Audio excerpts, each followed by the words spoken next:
Okay, good afternoon to everybody. Let's start the second part of the first day of this fifth international workshop on new developmentalism.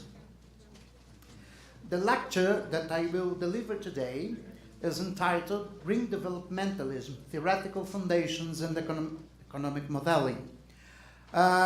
This work on green new developmentalism I've been done in the last 2 years with my colleague in Italy, Giulio Guarini from the Tuschia University. And I have started to think about ecological considerations into the new developmentalist framework precisely in the last workshop. The last workshop, the fourth international workshop, was held here at the Getulio Vargas Foundation in 2019, and I have the privilege to see the lecture given by Robert Gutmann. And Robert Gutmann told me and to other persons that capitalism was passing with a new industrial revolution. The industrial revolution, he called it eco-capitalism. He has a book entitled precisely that, Eco-Capitalism, that will change in fundamental ways the form by which products are produced, and this means that some sort of structural change was necessary, and this can be open window for countries like Brazil to reindustrialize. So that's my my view about the opportunities that are made possible by green new developmentalism. Well, the structure of my presentation today is first to make a brief presentation of new developmentalism, a definition and core principles. Now new developmentalism is not a church, which means that I have some disagreements with Professor Bressa Pereira in some points, but so I will explain my personal view on the new developmentalism. Then I will present an ecological view of new developmentalism. And one important issue that is in general disconsidered on the debate about Dutch disease is precisely the relation with Dutch disease and environmental degradation. For the role of foreign savings in ecological structural change, then discuss the possibility of an eco-developmental class coalition.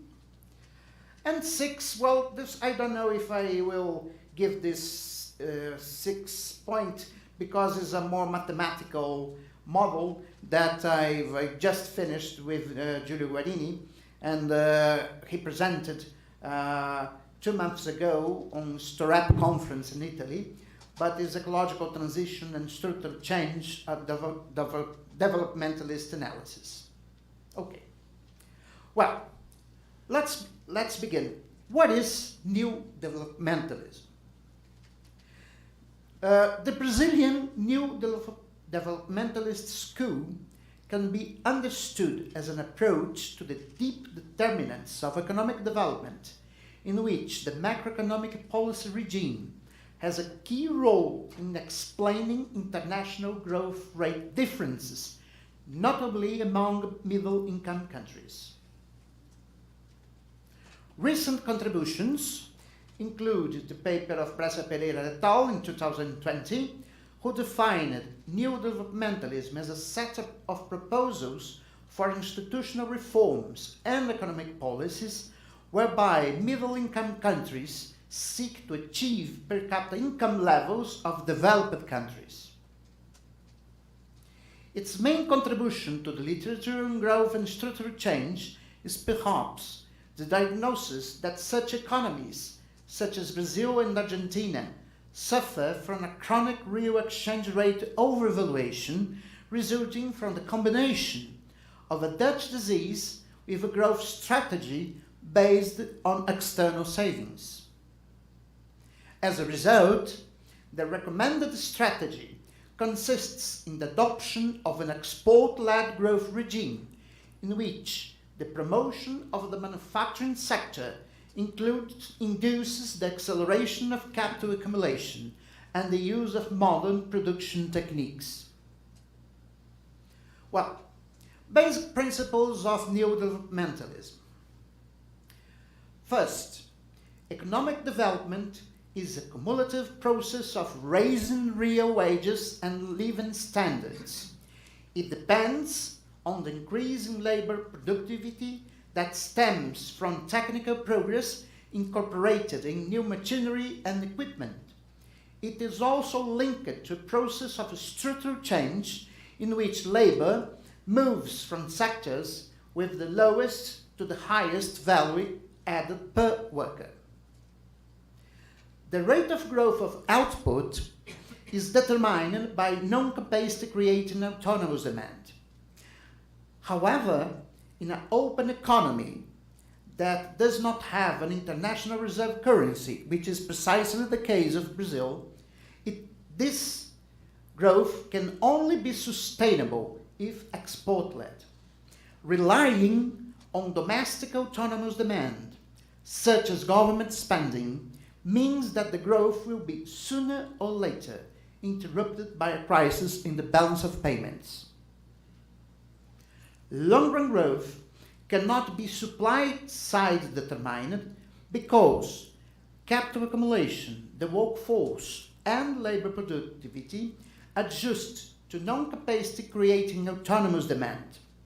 It also cannot be balance of payment constrained because foreign trade income elasticities, the income elasticities of the Thero's growth model, are not constant, but they adapt to the evolution of the productive structure.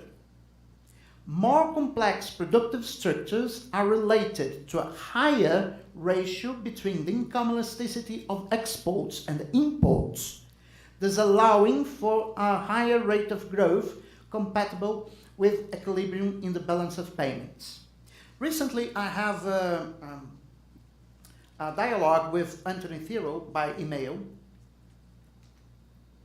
regarding the question of the endogenous character of income elasticities of exports and imports. And he asks me, how can you assure that the dynamic evolution of the ratio of income elasticities of exports and imports will always be in the right direction? I responded to him that there is no guarantee of that. Just on the contrary, if the country has Dutch disease or appreciation of real exchange rate caused by the adoption of a growth model with foreign savings, the income elasticities of the ratio of income elasticities of exports and imports will evolve precisely in the wrong direction. That means that the ratio will be reduced over time, which means that the growth rate compatible with the balance of payments constrained will be reduced over time.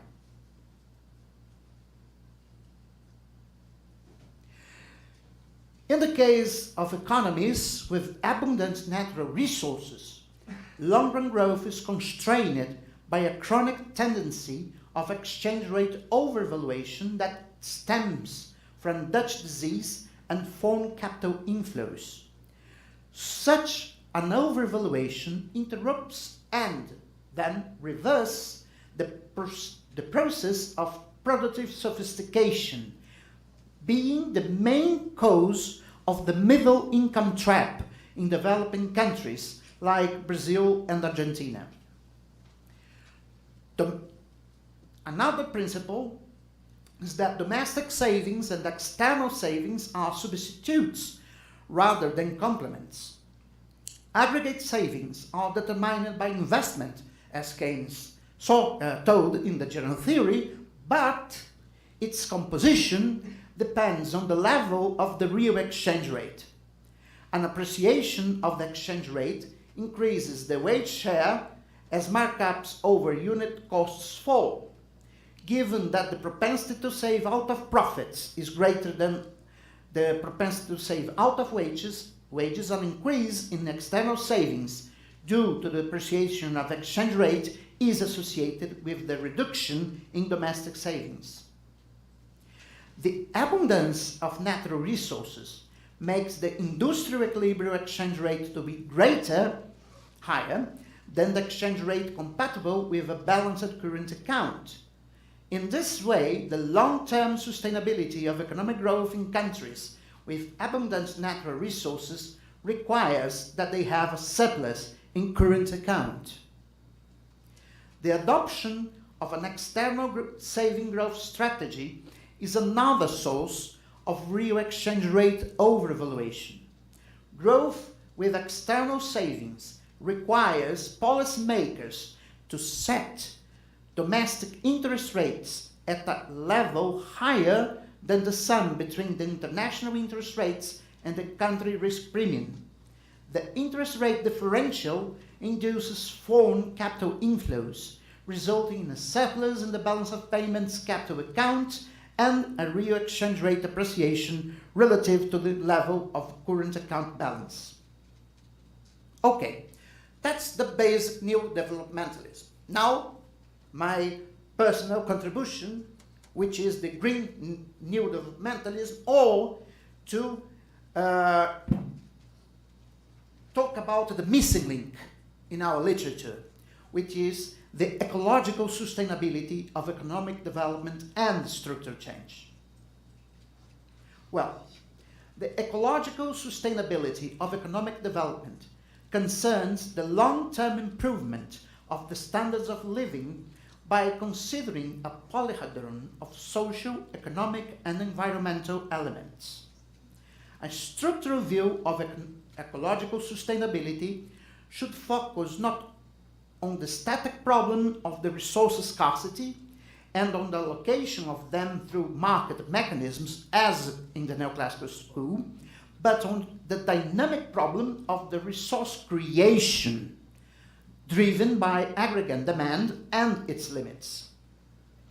In the post-Keynesian framework, is growing up a field of research called ecological macroeconomics. The references are Hart and O'Neill, 2017, Fontana and Sawyer, 2016, my friend Giulio Guarini, and also my friend Gabriel Porcilli, 2016, Galindo et al., 2020, that studies the main environmental issues, providing an alternative view to the mainstream environmental economics.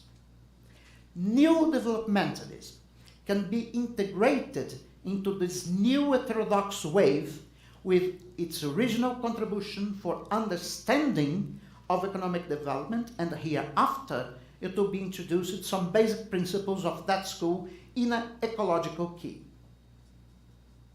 So, the main concepts are the ecological technological progress and ecological structural change. The ecological challenges that we are facing now can be faced by an ecological transition based on ecological technological progress and ecological structural change. The former can be captured by the increase of environmental efficiency or green activity. Well, let me explain what exactly is environmental efficiency. In order to produce the GDP, you have also to produce things like CO2 emissions, all right? Well, if to increase the environmental efficiency means that you can produce the same amount of GDP with lower CO2 emissions. This is environmental efficiency. So our basic assumption is that to achieve the ecological transition is not necessary to implement things like degrowth, as many people say in Europe, for instance, but to increase the environmental efficiency. And efficiency is a question of technological progress. Okay, so this concept of environmental efficiency, the denominator can be a natural resource or an impact variable such as pollution emissions, while the output is the value added. The latter which means the ecological structural change, is composed of supply-side and demand-side dynamics. Supply-side concerns the movement of labor from sectors with low green productivity, which we'll call brown sectors, to sectors with high green productivity, or the green sector. For instance, let's take the automobile industry.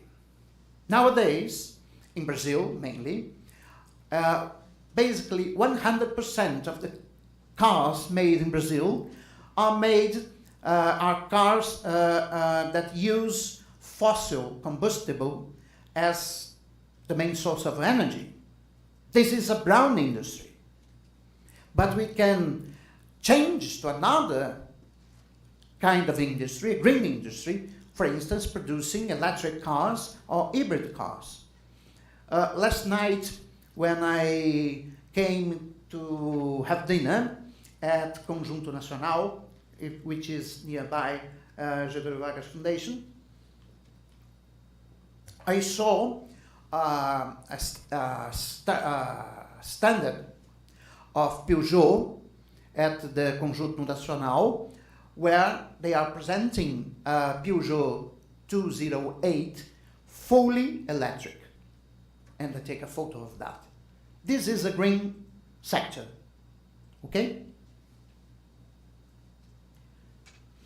Demand side one concerns the green reorientation of components of aggregate demand.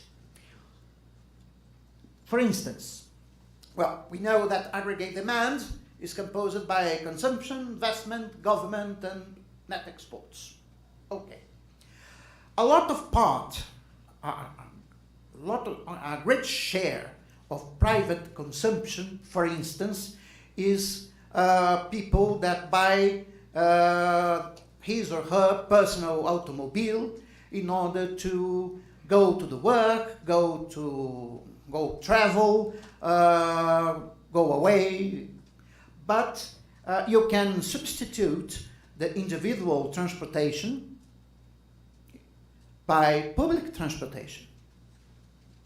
In terms of aggregate demand, this means reducing consumption and increasing public investment.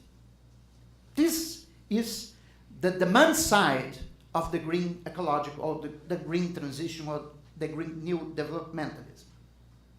Thus, ecological structural change has a multi-dimensional nature because it entails technological dynamic concerning the capital accumulation, as well as social dynamics linked with green preferences and habits of consumers and institutions. In other terms, it entails both green innovation and social innovation. In this sense, the ecological structural change is not reduced to industrialization only, but it is considered an effective productive sophistication, using Bresser Pereira terms in his article of 2019, where the sophistication regards technological, social, and cultural factors. ecological perspective points out that more and more deviation from the automatic correspondence between increase of labor productivity and an improvement of standard of living and well-being. Well, ecological view of new developmentalism can canalize the positive externalities of industrialization to the ecological conversion. Green innovations are characterized by double externality.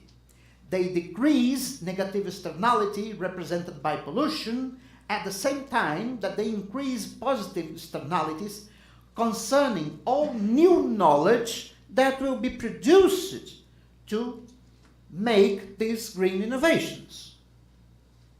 They stimulate complementarities and networks more than traditional innovations.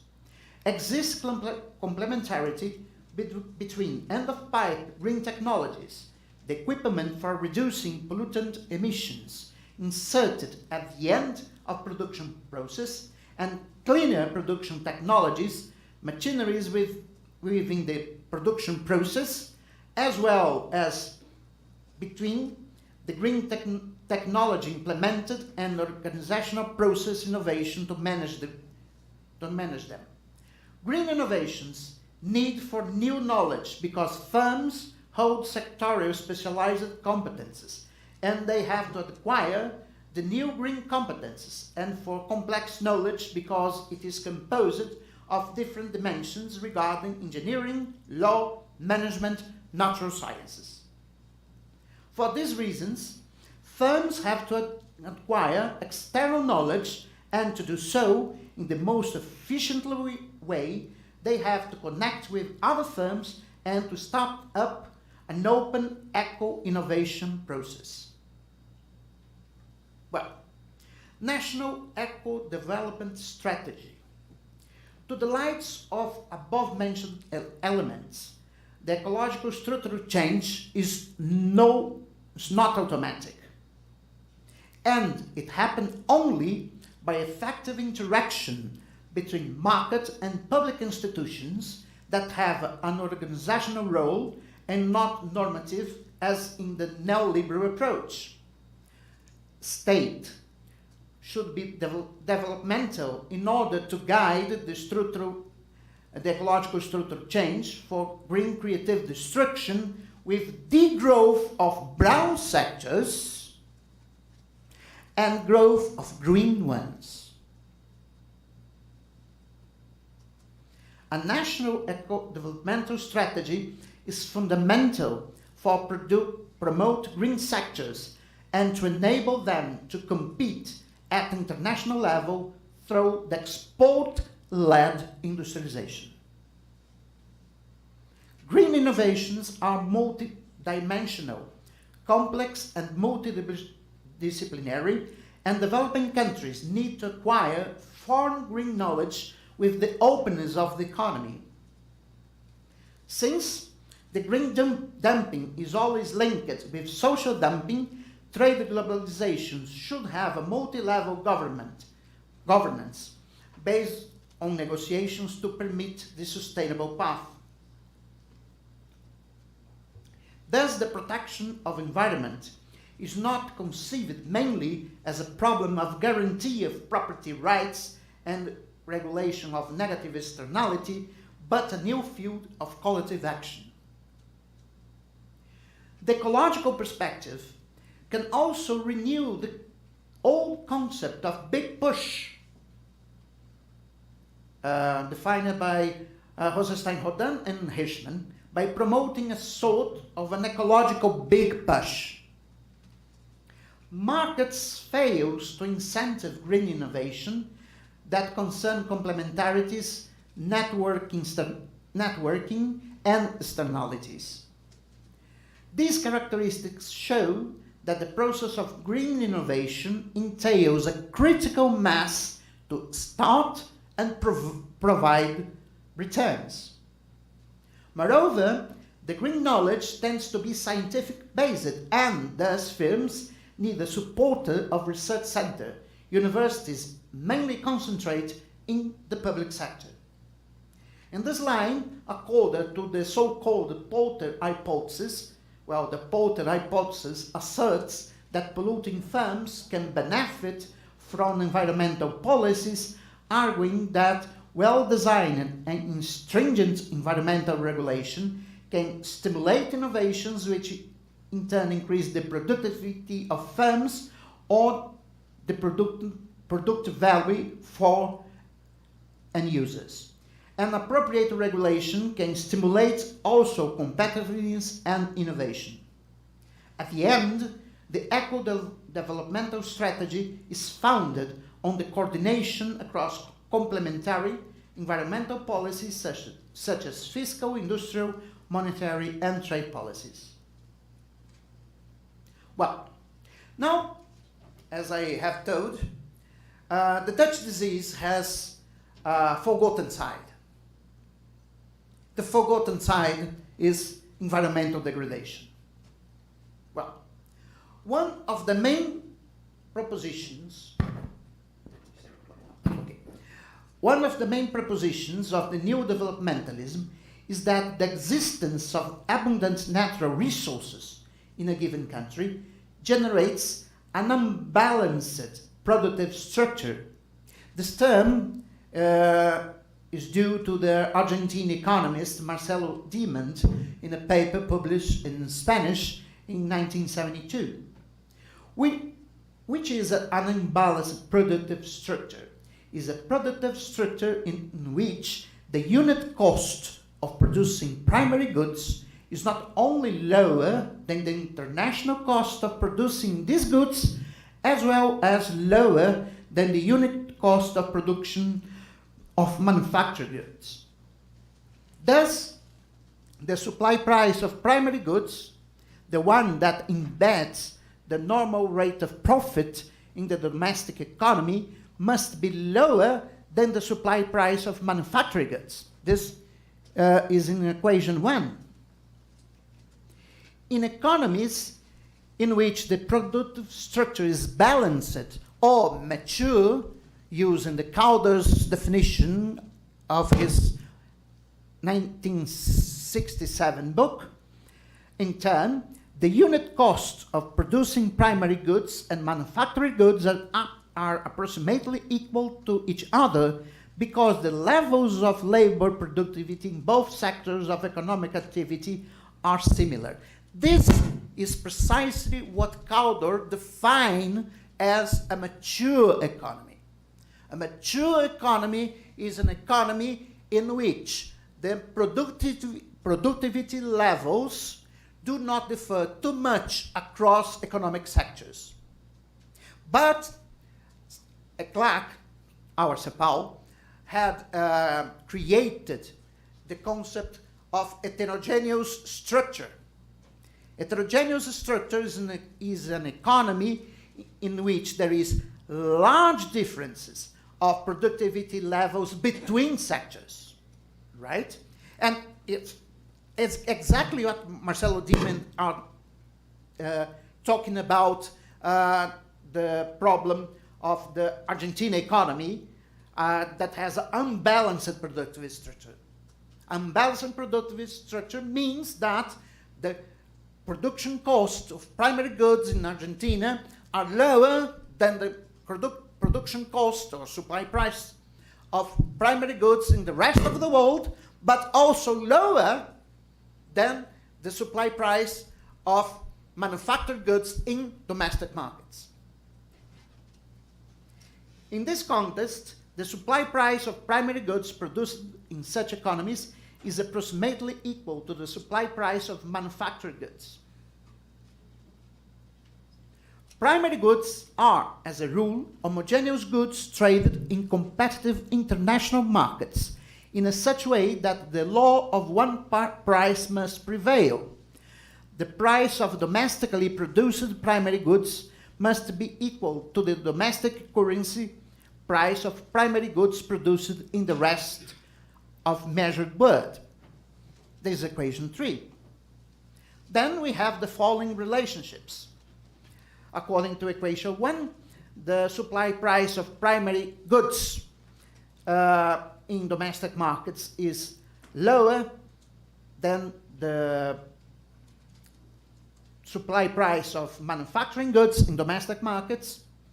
Equation 2 says that in foreign economies, in mature economies, the supply price levels of both primary and manufacturing goods are similar because they have a balanced productive structure, and by the law of one price, the domestic price of primary goods must be equal to the international price of primary goods measured with in domestic currency.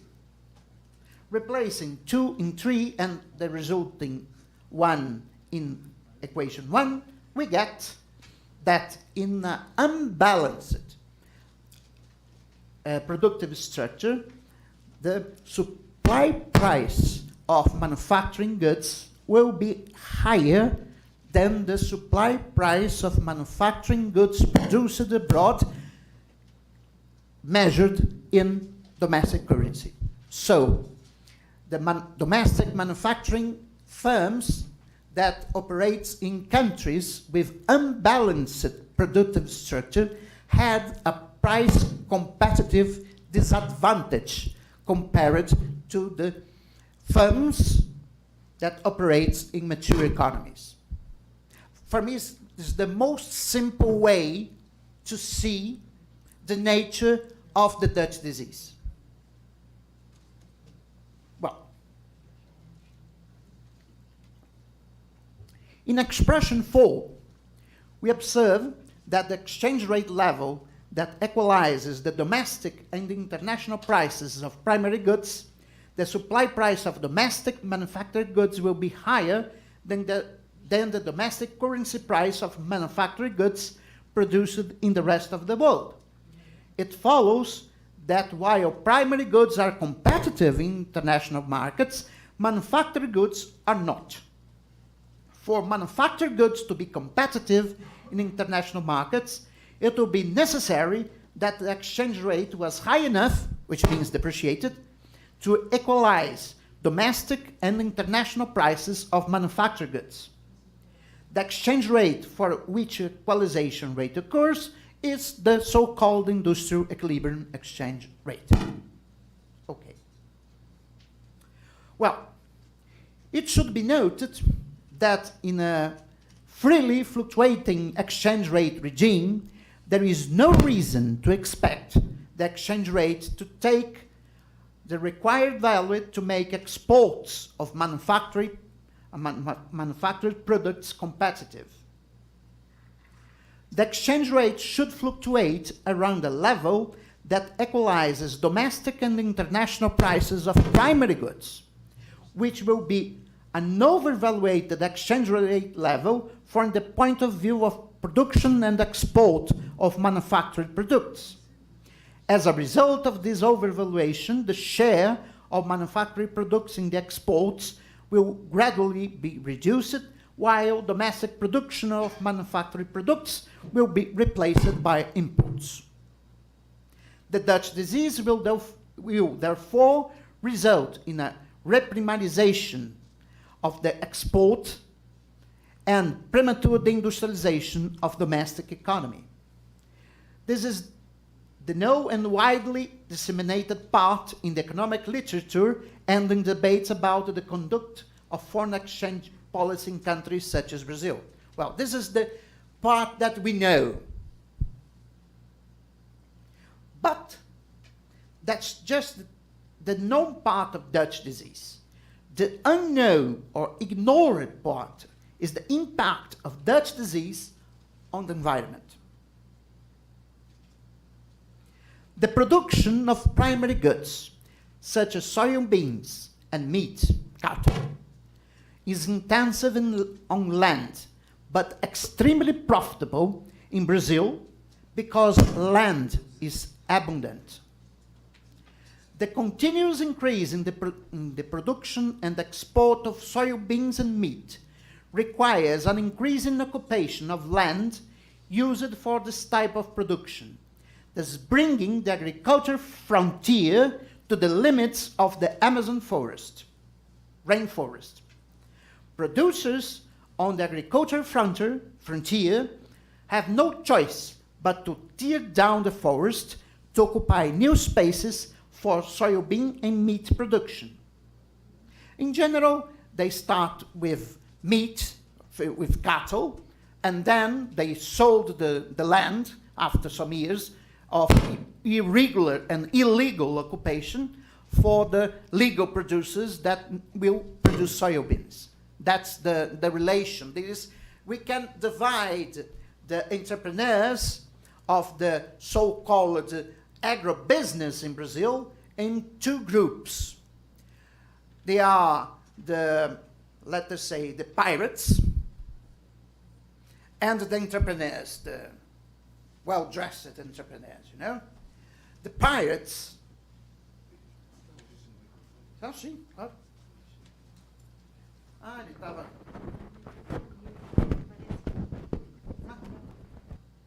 Realmente está. Agora está? Você não precisa ficar muito próximo desse pai. Ah, ok. Obrigado. Ok. Bom, podiam ter me avisado antes. Não, sem problemas. Bom, but as I say, the entrepreneurs of the agribusiness can be divided in two groups. One that I can denominate the pirates.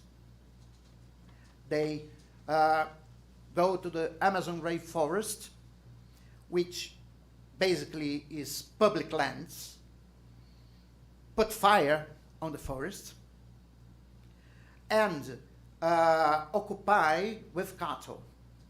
After some years of illegal and irregular occupation, they go to justice, and the justice gives a property right for the land that they occupied, because they argue that they are productive properties, they are producing cattle. With this property right, they sold the lands to the soybeans farmers that are the legal entrepreneurs, you know, elegant ones, people that have clean hands, and they start to produce soybeans. That's the way that the occupation of the Amazon rainforest by soybeans is occurring in Brazil. Okay? Well, this occupation occurs in general through illegal burning and deforestation, which has a clear and negative effect on CO2 emissions, thus contributing to the phenomenon of climate change associated with the increase in the average temperature of the planet. Thus, the Dutch disease results, on one hand, in premature reprimandization and premature deindustrialization of the Brazilian economy, and, on the other hand, in environmental degradation, with negative externalities effects on the entire planet. Well, green industries can be the most damaged of this process because they are more highly technologically intensive, and the national markets, their natural resource saving strategies constrains the political and economic interests of the mainstream sectors leading the Dutch disease. Finally, they hardly access the international market because the national brand, made in Brazil, is characterized by the natural resource exploiting sector. This is occurring now in Europe. Much consumers in Europe are making boycott to products made in Brazil because of the deforestation of Amazon rainforest. We are now losing money with this kind of policy. The standard proposition for neutralization of Dutch disease is represented by the taxation of commodity goods that provoke the taxation of exports of commodity goods that provoke this disease. This tax should be equal to the difference between the industrial equilibrium exchange rate and the current overvalued exchange rate. The intervention aims to improve the price competitiveness of non-commodity goods, which means manufactured goods, and can be effective to counterbalance the negative impact of Dutch disease. Well, the idea of an export tax is very simple. Well, the production and export of primary goods in Brazil is extremely profitable. So, if you want to reduce the size of the Dutch disease, as well as reduce the emissions of CO2, you have to reduce the profitability of these activities. And a way to reduce the profitability of such activities is imposing a tax on exports. It's very simple.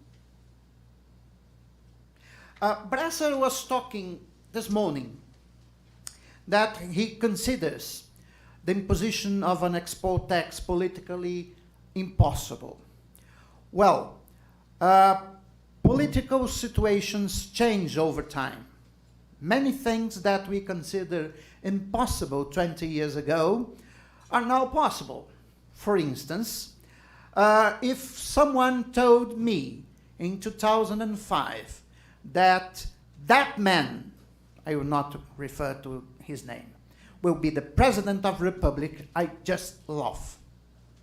Well, he wins the election. The impossible becomes possible. Now we have the challenge of climate change. The agribusiness activity is directly linked to the problem of environment degradation. Of course, that the clean part, you know, the good and well-dressed entrepreneurs of the agribusiness will say, no, I have nothing to do with environmental degradation. I have my farm, all the climate legislation is attended, and so on and so forth, etc., etc. The problem is that this is just half of truth. Because before the clean and beautiful entrepreneurs of the agribusiness arrived first the pirates. They make the dirty duty or the dirty work. Okay? So, agro is not, maybe agro is tech, but is not pop. Brazilians will understand. Okay? Well, to the light of the above-mentioned ecological view of neodevelopmentalism, an ecological neutralization can consist on a promotion of ecological structural change with important rewards. It sustains the non-price international competitiveness of national firms. That means to relax the exchange rate constraint on exports, thereby it reduces the negative impact of overvaluation. Furthermore, it mainly affects the structural causes of Dutch disease by orienting the economy to the natural resource saving. The ecological neutralization is complementary to the fiscal neutralization. If the fiscal neutralization is a short-term intervention, the ecological one has a medium, long-term perspective because aims to neutralize the chronic size of Dutch disease. Well, now the role of external savings in ecological structural change. According to the Neodimentalism, external save strategy crowds out internal saving, but it also can weaken ecological structural change. Financial globalization cannot stimulate ecological structural change that needs for foresight and patience. The large costs of the green efforts in the short term can be compensated by rewards in the medium term, while external financial capitals are dominated by the short-termism. Well, this is a feature that is deeply discussed in the literature on financialization. No? We know that the external financial capitals are basically speculative capitals that are making arbitrage between the rates of returns of assets denominated in different currencies. So for these people, they are not worried about the effects of their investments over the ecological structural change. To fulfill green standards, firms must allocate temporal, human, and financial resources to reconvert their production, as well as to implement green technology. In this line, internal saving can be more sensitive than the external saving to the ecological vision.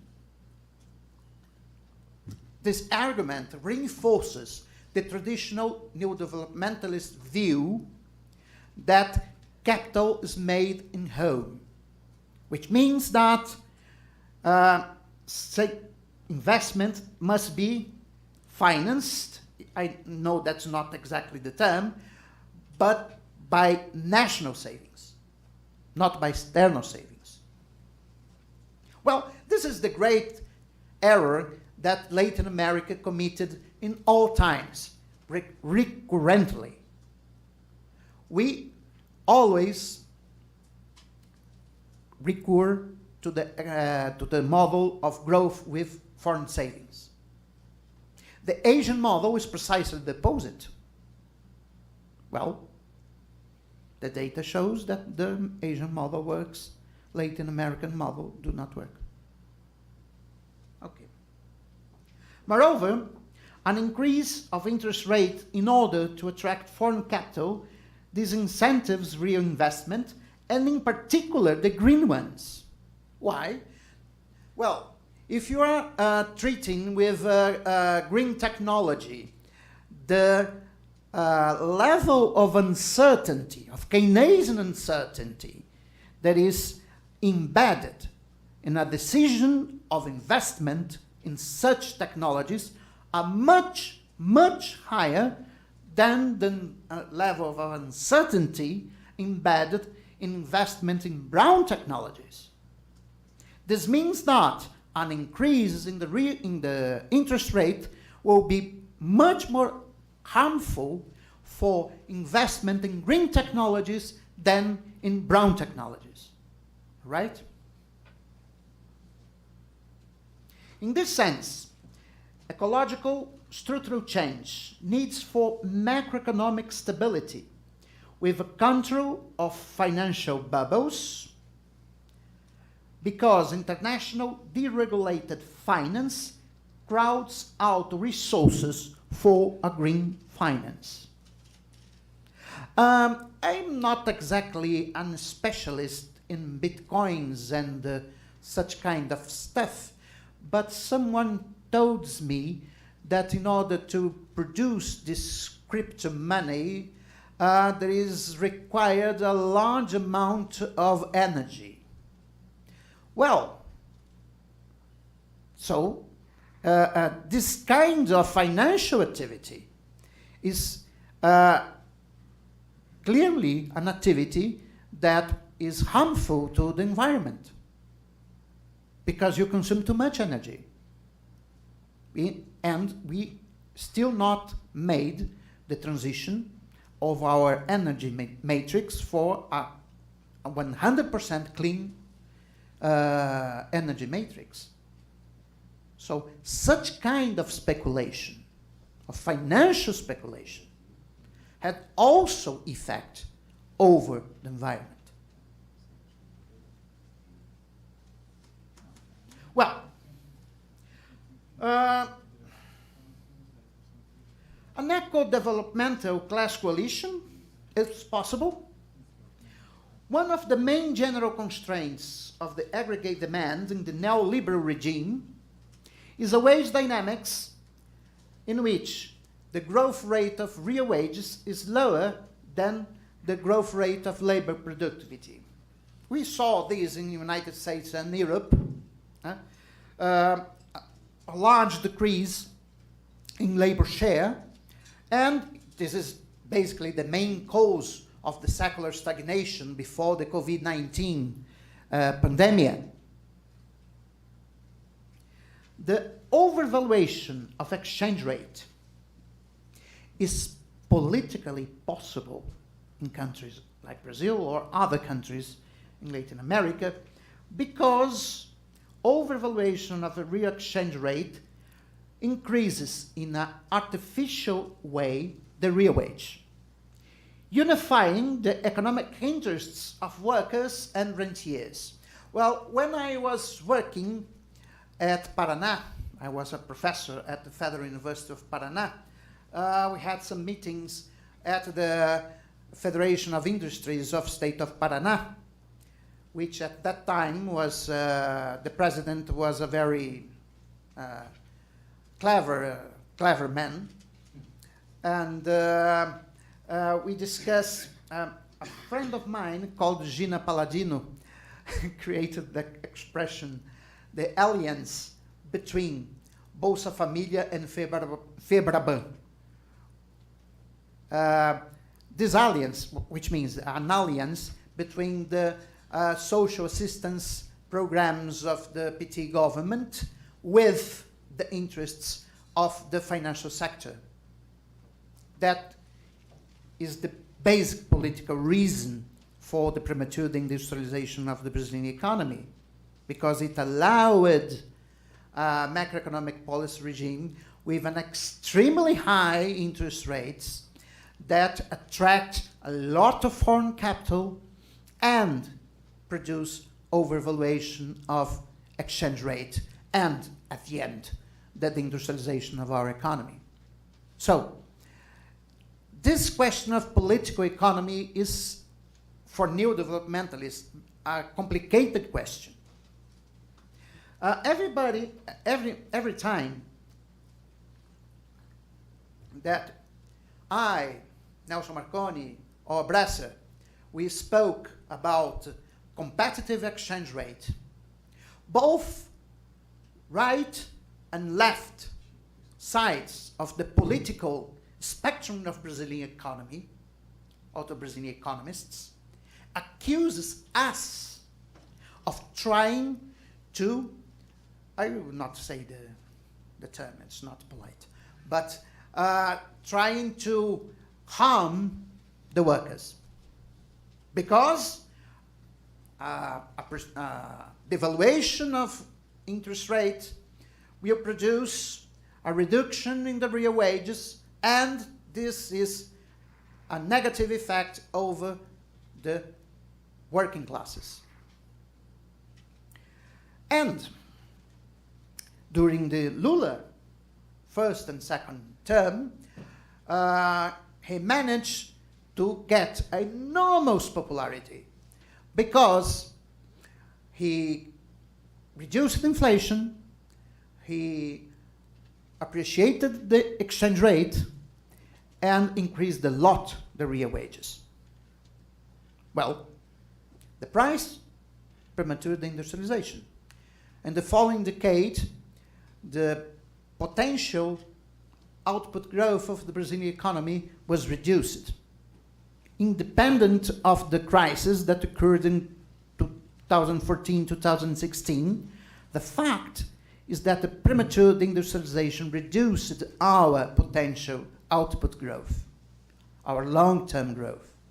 I remember that in the 2000s, 2005, 2006, everyone says that the potential output growth rate of the Brazilian economy was 3.5% per year.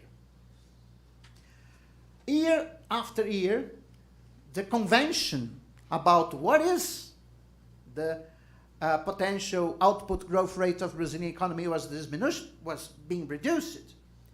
After the impeachment of Dilma Rousseff, the neoliberal economists say, no, the potential output growth rate of the Brazilian economy is 2.5%.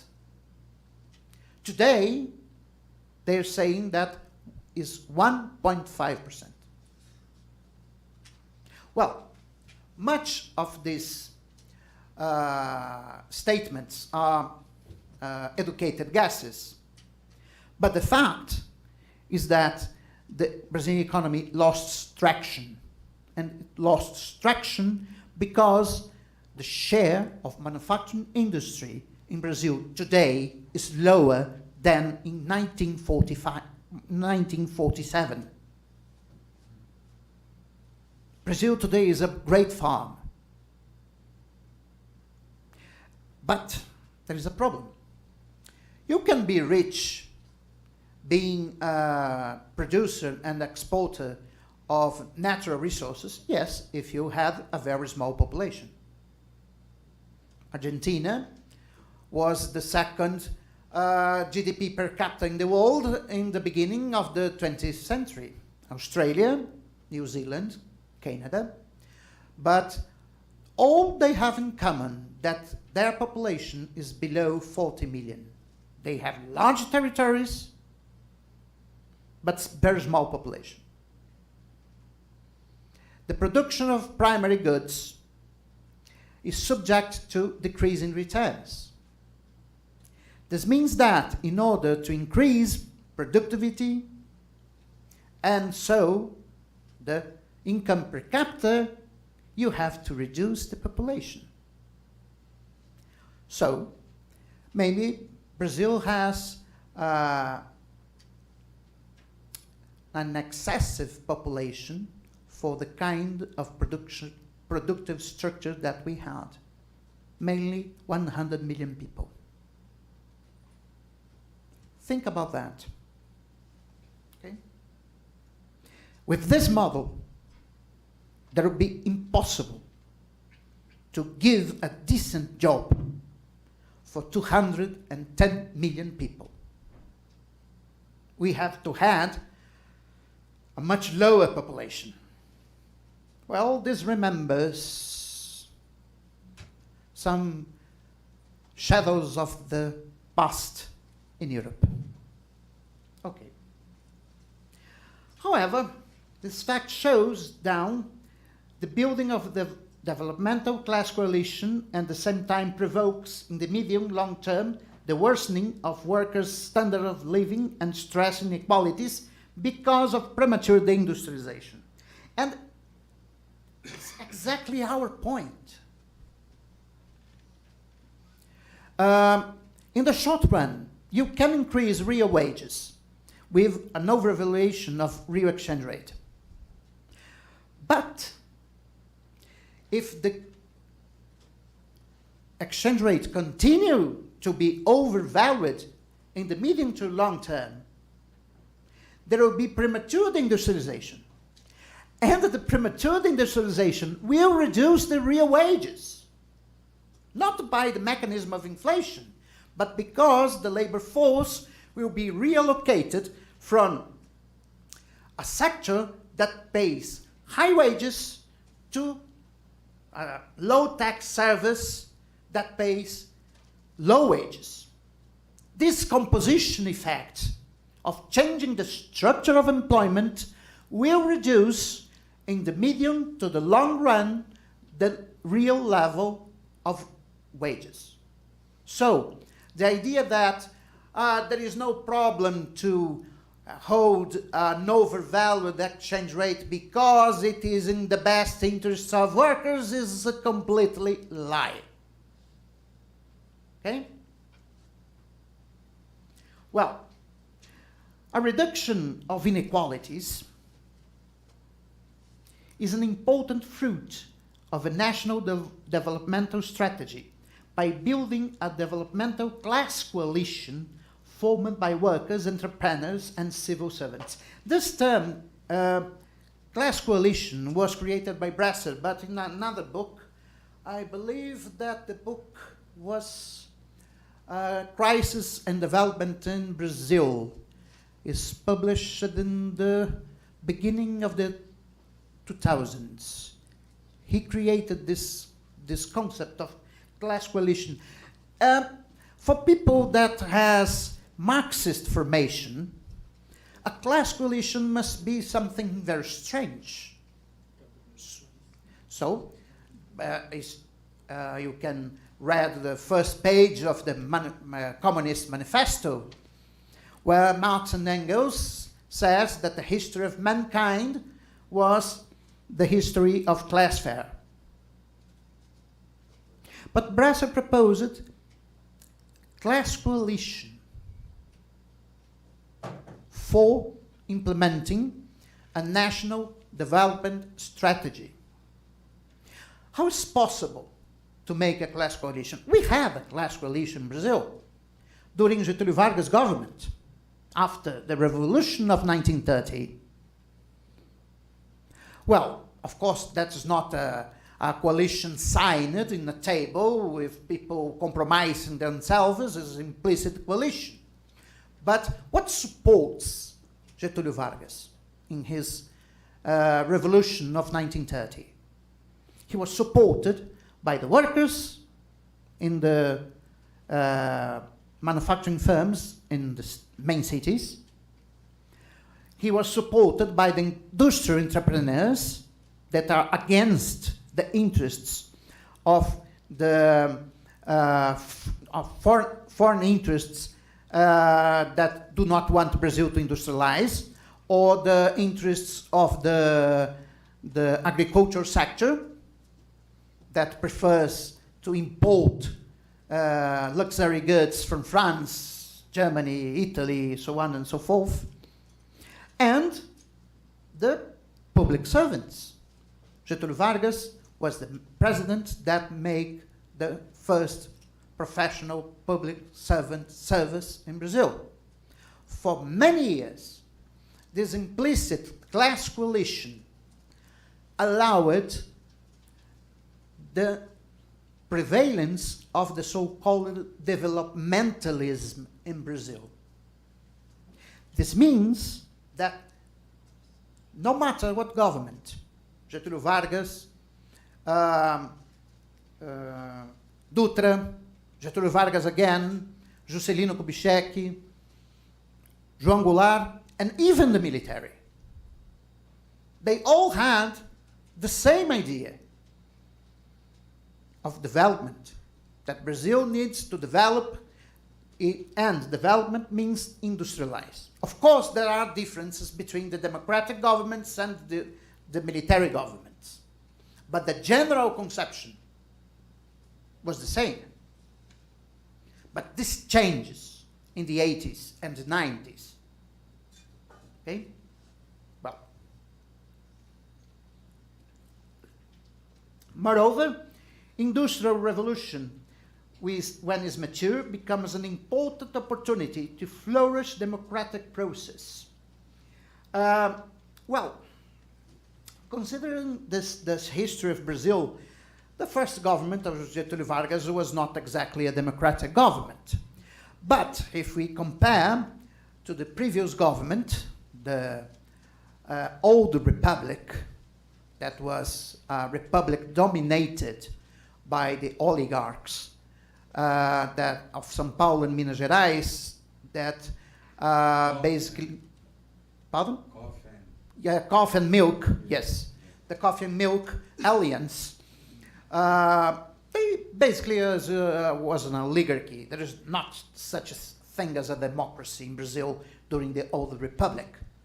Getulio Vargas made the revolution, then he became a dictator, then he suffered a state coup in 1945 and returned to power in 1950, elected by the people with the majority of the votes. So, then we have the Juscelino Kubitschek government.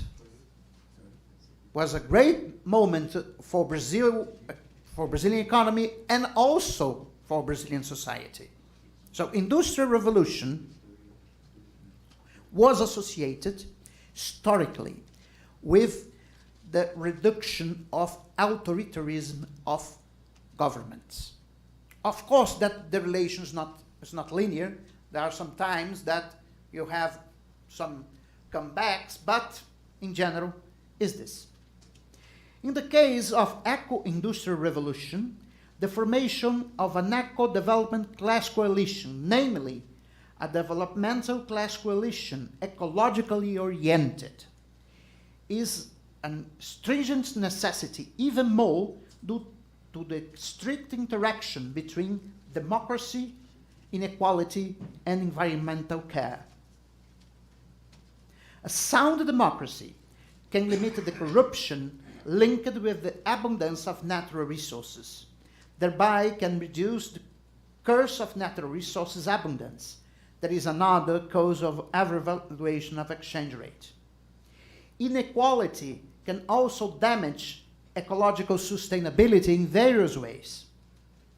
Poor people have green harmful behaviors for fuel needs.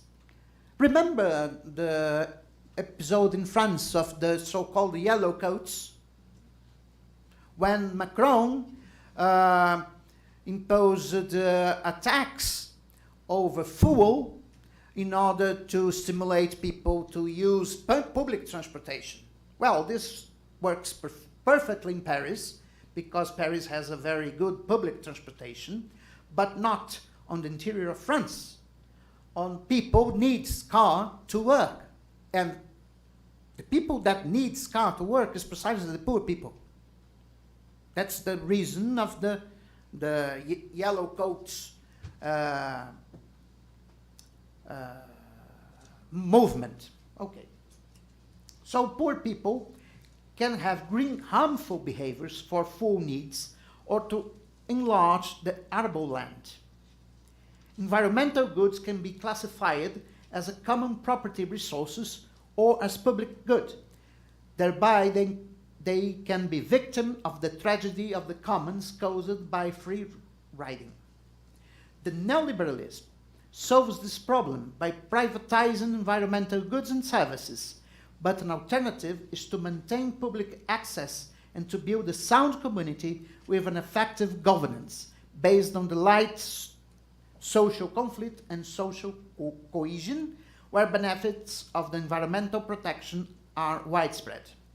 Moreover, social trusts can be effective, can make effective the collective efforts to contrast the climate change. According to the power-weighted social decision rule, the reference is Boyce, 2 articles, 1994, 2007, the policymakers, the policy maximizes the sum of power-weighted net benefits, thereby tends to be oriented by the more powerful individuals, namely rich people.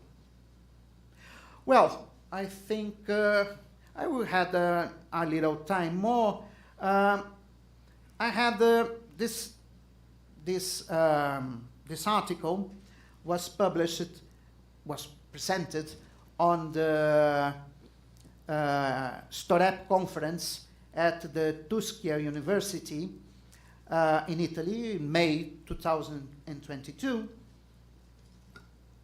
Basically, what we do is to translate in mathematical terms some of the concepts that we presented here. I will make a very brief presentation, okay? Abstract the main elements characterizing the relationship between structural change and ecological issues within the developmentalist approach. Green activities and Dutch disease within the developmentalist analysis, and to analyze the dynamic of relationship between the ecological eco-structural change and structural change by pointing out the effects of exchange rate devaluation and improvement of technological gap and stringency of green targets. Well, the ecological transition is composed of an ecological technical progress, which means a general reduction of the environmental pressure in terms of impact, for instance, pollution intensity, and or use of natural resources, for instance, raw material intensity and ecological footprint. Ecological structural change, the shift of labor, value added from economic activities with high environmental pressure intensity that we can call shortly brown activities to economic activities with low environmental pressure intensity that we can call green activities. Well, what is exactly green activities? There is a wide and a narrow version of this concept. In the wide version, all economic activities with a significant commitment for environmental sustainability in terms of process and products related to green economy, circular economy. In a narrow version, eco-industries used by OECD Eurostat defines activities which produce goods and services to measure, prevent, limit, minimize, or correct environmental damage to water, air, and soil, as well as problems related to waste, noise, and ecosystems. This includes cleaner technologies, products and services that reduce the environmental risk and minimize pollution and resource use. Well, this is the first equation of the model. EP is an indicator of environmental pressure. In general, I consider EP as CO2 emissions, all right? So, what the equation shows is that the environmental pressure depends on the share of green activities in GDP. And we can also define ecological structural change, which is epsilon hat, that is the growth rate of epsilon. Oops. Well, Goal 9 of the Sustainable Development Goals strategy of United Nations Agenda of 2030 is to build a resilient infrastructure, promote inclusive and sustainable industrialization, and foster innovation. Target 9.2 is to promote inclusive and sustainable industrialization and by 2030 significantly raise industry's share of employment and gross domestic product in line with national circumstances and double its share in least developed countries. And target 9.4, by 2030, upgrade infrastructure and retrofit industries to make them sustainable, with increased resource efficiency and greater adoption of clean and environmentally sound technologies and industrial process, with all countries taking action in accordance with their respective capabilities. So, the relationship between industrialization and ecological structural change can be studied within the new developmentalist framework based on structural change. Well, we base our model from some ideas of Calder, 1957. Basically, the technological progress function is the equation 2. That was modified by me in a paper published in Structural Change Economic Dynamics. G, epsilon, is the growth rate of output per worker. K hat is the growth rate of capital per worker. And gamma is the manufacturing share in output. What this equation shows is that the capacity of the increase in the capital per worker to induce productivity change depends on the size of the manufacturing share. Basically, basically because the manufacturing industry is the source of increasing returns. So the larger the manufacturing industry is, more capacity of inducing productivity growth it can do. Well, then we have another equations. The growth rate of environmental pressure is equal to the growth rate of GDP minus the growth rate of environmental efficiency, which is the inverse of environmental pressure intensity, which is the ratio of EP to epsilon. And we call this Z hat. So we can define a weak sustainability condition in terms of this model when EP hat is equal to 0, which means that in order to achieve a weak sustainability condition in terms of ecological terms, the growth rate of GDP must be equal to the growth rate of environmental efficiency. That is important, I think. This equation shows that we can achieve ecological sustainability without promoting the growth. We can growth. We can growth. If growth, the rate of growth, is equal to the growth rate of environmental efficiency. So, let us suppose that we are measuring the environmental efficiency by the ratio of GDP to CO2 emissions, right? So, a weak sustainability condition will tell this. The growth rate compatible with sustainability in ecological terms must be equal to the growth rate of productivity efficiency. This means an increase in GDP relative to the CO2 emissions. Or the other way around, we must have produce the same level of GDP with less emissions of CO2. Okay. Well, the rest of the model, 4 o'clock. We have a lot of equations. I just talk about this equation, the industrialization equation. The core of the developmentalism, both a new approach, is that the pattern of development concerns the structural change from traditional sector, typically centered in exploitation of natural resources, to the modern sector, typically the manufacturing industry, with more opportunity for productivity gains. We start by considering the equation of industrialization represented by the growth rate of share of manufacturing industry in equation 10 below. Well, the gamma hat is the growth rate of manufacturing share.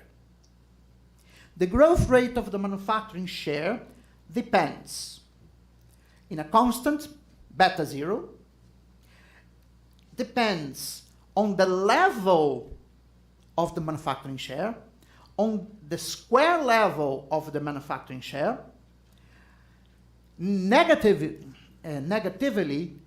of technological gap, which is a very intuitive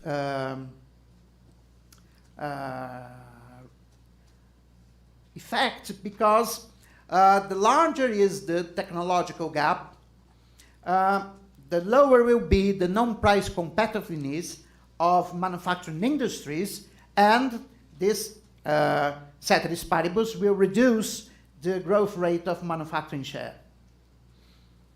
It depends on the share of green activities in GDP, and finally depends on the real exchange rate, right? Okay.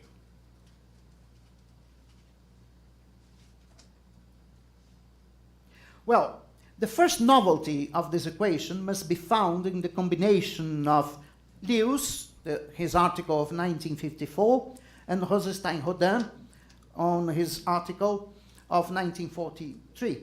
Details can be seen in the Haas book of 2013, chapters 6 and 7. The idea is that in the initial stages of the process of industrialization, the increasing in the manufacturing share generates increases rates of profit and capital accumulation due to both external economies and real wages constant at subsistence level. It was precisely the phase of growth acceleration that Brazil, Italy, and Spain had in the period between 1950 and 1970.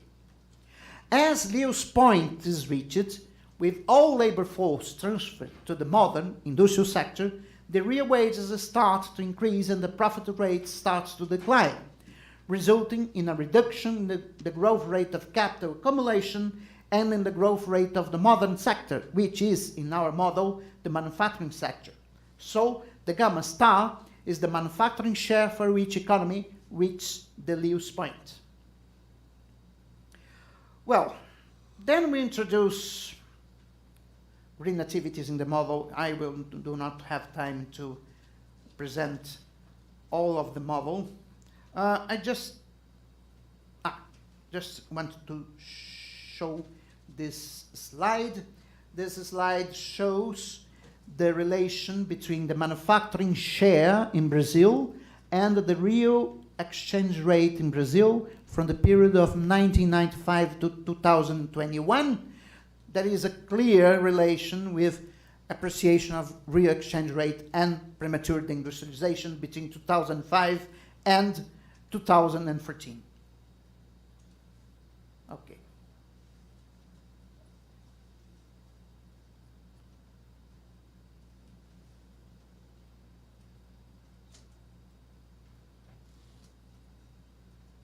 Well, I had material for another 2 classes. Well, but just go to the final remarks and then we can have some time for questions.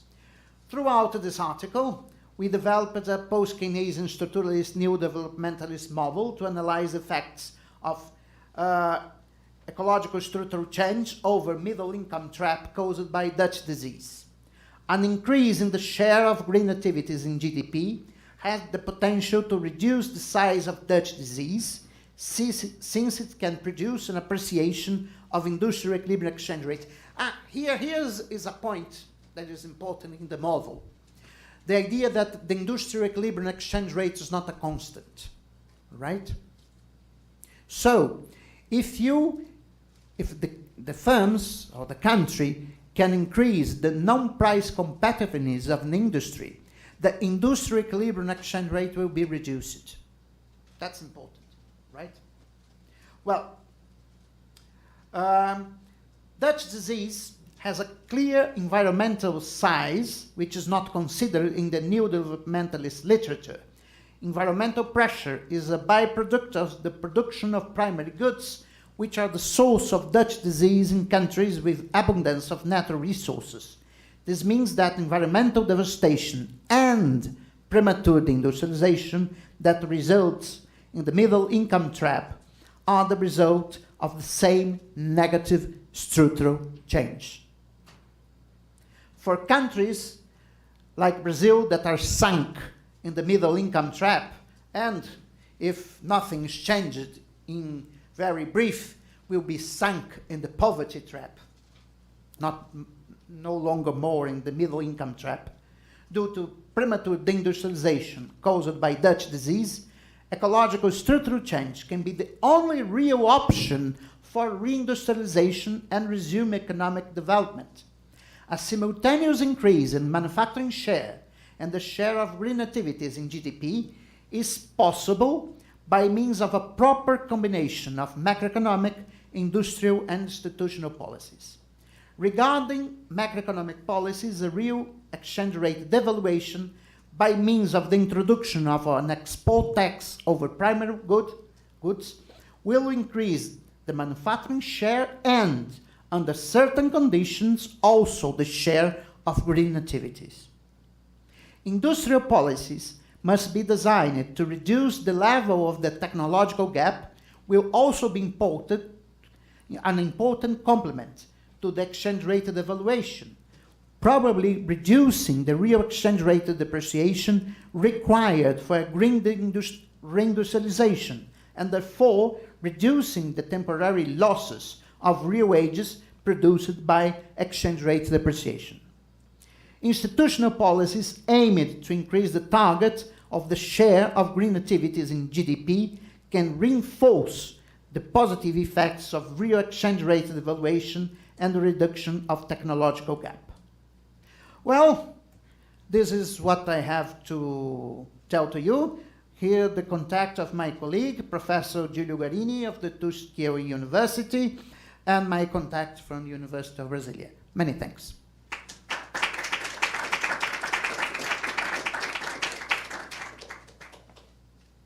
We can open for questions.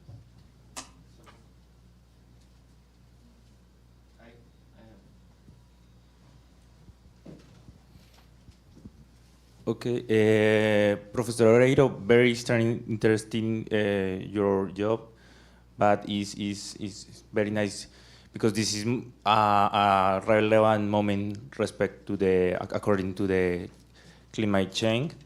So, but I don't know, maybe I think in different scenarios similar, for example, in the structural change in other countries. So basically, if you think, for example, in the structural change in other countries, is common that when this process appears, they countries when change the technique increase their emissions. So I don't know. I think that is probably than when the countries even change for green techniques. They have to grow. So it's probably that they have increased their emissions. So I don't know. Maybe I think that I think that there is a paradox. Maybe do you think that? What is your opinion about? Okay, let me answer this question, trying to clarify myself. In the model, the modern sector has brown activities and green activities. So, manufacturing industry can be a brown manufacturing industry or can be a green manufacturing industry. Okay? You can produce cars using fossil combustibles, or you can make cars, electric cars. Well, you can also produce energy. Energy is in the producing of energy is a mother sector, isn't it? So, you can produce energy using solar and aeolic power plants, or can you use gas plants? So, the idea of ecological structure change is to, first of all, to change the structure of production and the productive activities, to increase the share of green activities and to reduce the share of brown activities. The market will do that by itself? No. You need the state. But we have also to change our pattern of consumption. Maybe in the capitalist societies, we consume a lot of private goods. I remember one of the first economists that I read since I was at the undergraduate was John Kenneth Galbraith. Some of you must know his writings. He had written very interesting books. One is The Affluent Society, and another is The New Industrial State. Well, these books are published in the end of 60s, beginning of 70s, when Western societies, Western rich societies, are beginning to worry about pollution. They do not realize the problem of climate change, but they clearly realize that pollution is a bad thing. So Galbraith argued in his books that it was necessary to change the composition of production in order to reduce the production of private goods and to increase the production of public goods. So, for instance, why is really necessary for every person to have his individual or her individual car? When I go to Europe, I do not use car. I use public transportation, and it works perfectly. In Brasilia, where I live, I never used public transportation because the quality of the public transportation is very bad. For instance, we had in Brasilia an underground, but the underground stopped at the beginning of the south wing. The University of Brasilia is in the north wing of Brasilia. So we have this strange situation in which the underground does not serve the university. The university has 35,000 students, and they can't go to the university by the underground. If they want to go with public transportation, they have to use the underground until the beginning of the south wing and then get a bus to go to the university. It is inefficient in terms of time, and it is inefficient in terms of CO2 emission, because the underground produces zero CO2 emission. But the buses, no. The buses produce a lot of CO2 emission. Well, less than cars. I think that the majority of the students of the University of Brasilia use cars. The social level of the students of the University of Brasilia is high, as basically the only public and the more the higher quality university at Distrito Federal. And so people that studied in the best schools are approved to study in the University of Brasilia. So our students, for instance, in the economics department, are rich kids, so they go by car.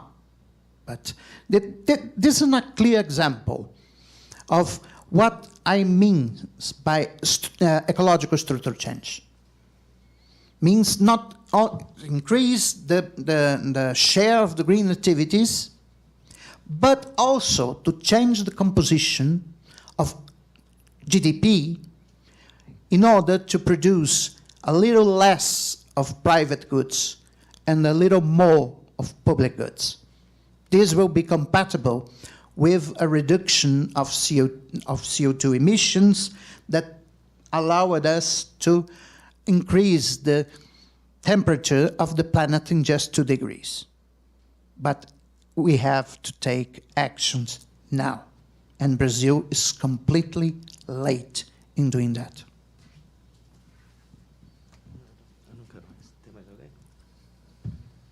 Okay. Thank you very much, Professor Oreiro. I will have to make the disclaimer again, because Fundação Getulio Vargas rule. 1 second. Let me find it here.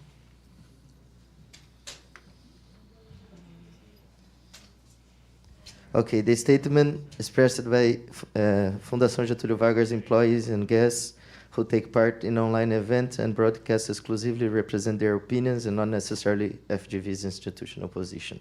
We also reiterate that everyone present here spontaneously agree to participate in this event and authorize the use of their name, voice, and image, besides assessing the copyrights related to their exhibition for this broadcast, which will be available later on FGV official channels.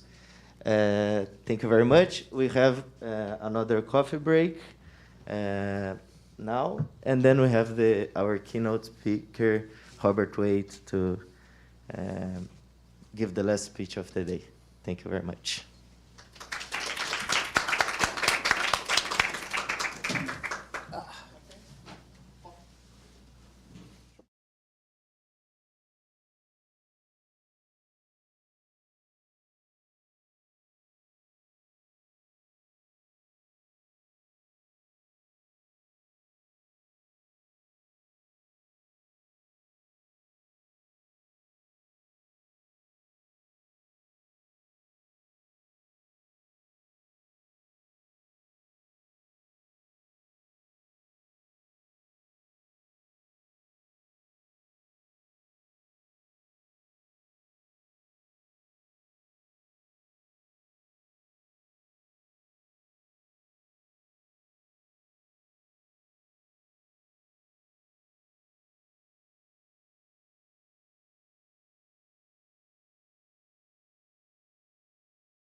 let me first introduce Professor Wade. First of all, thanks for accepting our invitation to come. Professor Wade is professor of global political economy at the Department of International Development of London School of Economics. He's a brilliant economist, brilliant economist. He received the Leontief Prize, okay, for best book or article in political economy from American Political Science Association, yes. And he wrote a lot about, first about the Asian model of development. As Bresser said, is one of the three most relevant books on Asian model. One of them is from Professor Wade, the other is from Shamir Johnson, and the other from Alice Amsden. And it's a pleasure to receive you. Nowadays, he wrote a lot about trade, about political, international policy, political economy. So please, it's your time. Thank you. Okay, so first of all, just let me check, is this going to work if I stand like this in terms of the recording? Will this be okay? Yeah, I have to, you mean I have to? Ele perguntou se estava deixando o microfone aqui, você escutava. E eu teria que usar aqui. Yes, it's better to You mean I have to? catch. Okay, okay. Okay, so this is the first of two talks. And both talks have a common theme, which is the theme of challenges from the global south to the dominance of the Western world, meaning Northwestern Europe and North America, plus Japan, the dominance of the Western world in the world system, challenges from countries in the global south to the dominance, the structural power of the northern countries. And today it is about specifically the coalitions of, first of all, the BIC, that is Brazil, India, China in the WTO, and secondly, the Brics Coalition, Brazil, Russia, India, China, and South Africa. And the question is, what impact have these two coalitions had? But I want to begin much further back with the structure of the world economy, because this is the big picture in which questions about challenges from the global south have to be understood. If you haven't seen these figures before, then you should be shocked. If you are awake and paying attention, you should be really shocked by these figures. So let me just explain them. Three time periods, 1820, 1950, 2008, and three regions, Latin America, Africa, Asia. And these Asian figures include India and China, but also separately, China and India are taken out to show them separately. So, and these percentages are the percentage of the average income in purchasing power parity of these regions compared to that of Western Europe and its offshoots. Now, goodness knows what is the reliability of these statistics, but I'm taking them at face value. They're compiled by Angus Maddison, one of the great statisticians of our era, so I'm taking them at face value. And so what you see here is the colossal failure of development, the failure of the development enterprise. Or to be more exact, you see two things. One is the power of colonialism plus the Industrial Revolution in the West, causing these collapses. Latin America, 1820, 58% average income relative to that of Western Europe, collapsed to 40%, 1950, and back collapse even more, 2008, to 30%. That is a record of dreadful development failure. And then Africa is even worse, 33% in 1820, 14% 1950, 9% in 2008. Asia, 50%, 10%, and then some recovery, 20%. This is substantially due to China, but look at China. This collapse, 50% to 7%, 1820, 1950. You have to understand this collapse in order to understand everything about what China has been doing, especially the fact that China, especially under Xi Jinping, has an intense national ambition, to avenge the humiliation that it suffered at the part of the West, as seen in this dramatic collapse, 50% to 7% in 1950, and then some recovery to 26%. India, 45%, 10%, 11%.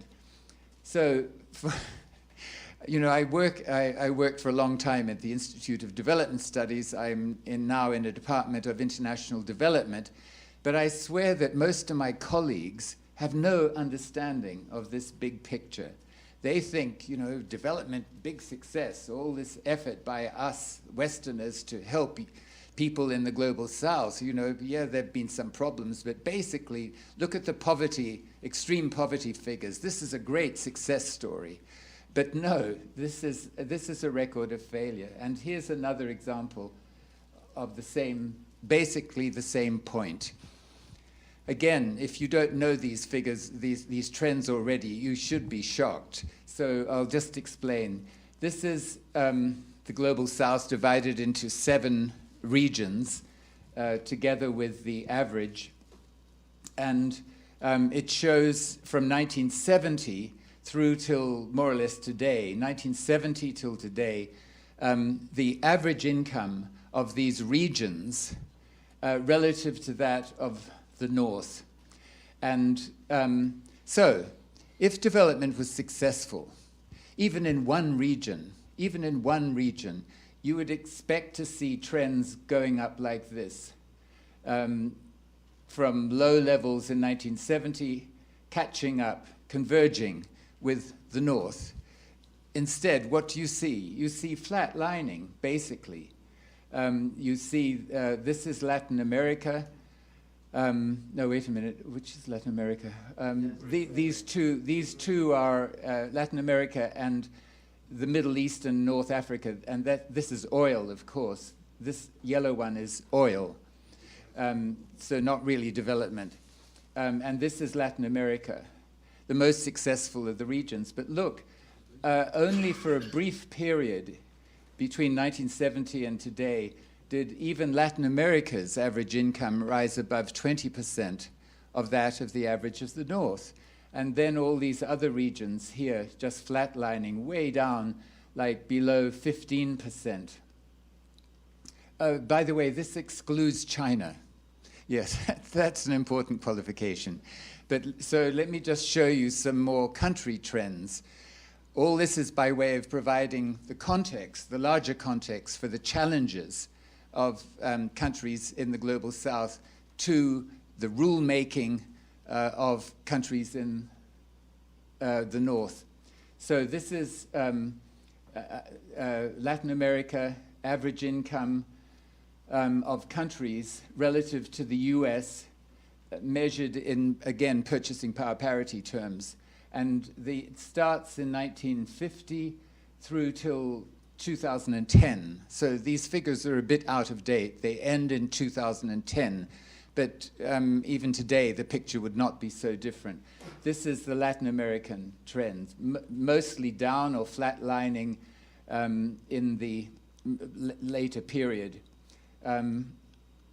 I'm just going to run quickly over these regional trends. This is South Asia, with nobody rising above 20%, flatlining. This is Africa. Again, nobody, wait a second, I think one of these, this is Botswana, that's right, tiny little Botswana, managed to get to let's say 25% average income, but then it fell back down. So all of Sub-Saharan Africa is below 20% that of the north. And flatlining, that's the main point I want to make. These lines are going flat. They're not going up. Sorry, they're not going up like this, converging. This is Russia and Eastern Europe.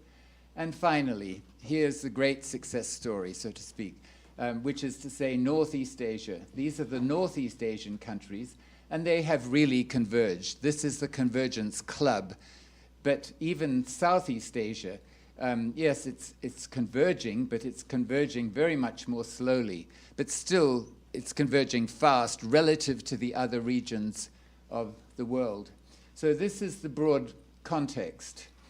And I now want to go on and discuss this question of influence from the South, in particular, influence in rule-making in international bodies. Well, for centuries, Western countries have set the rules for the world economy, and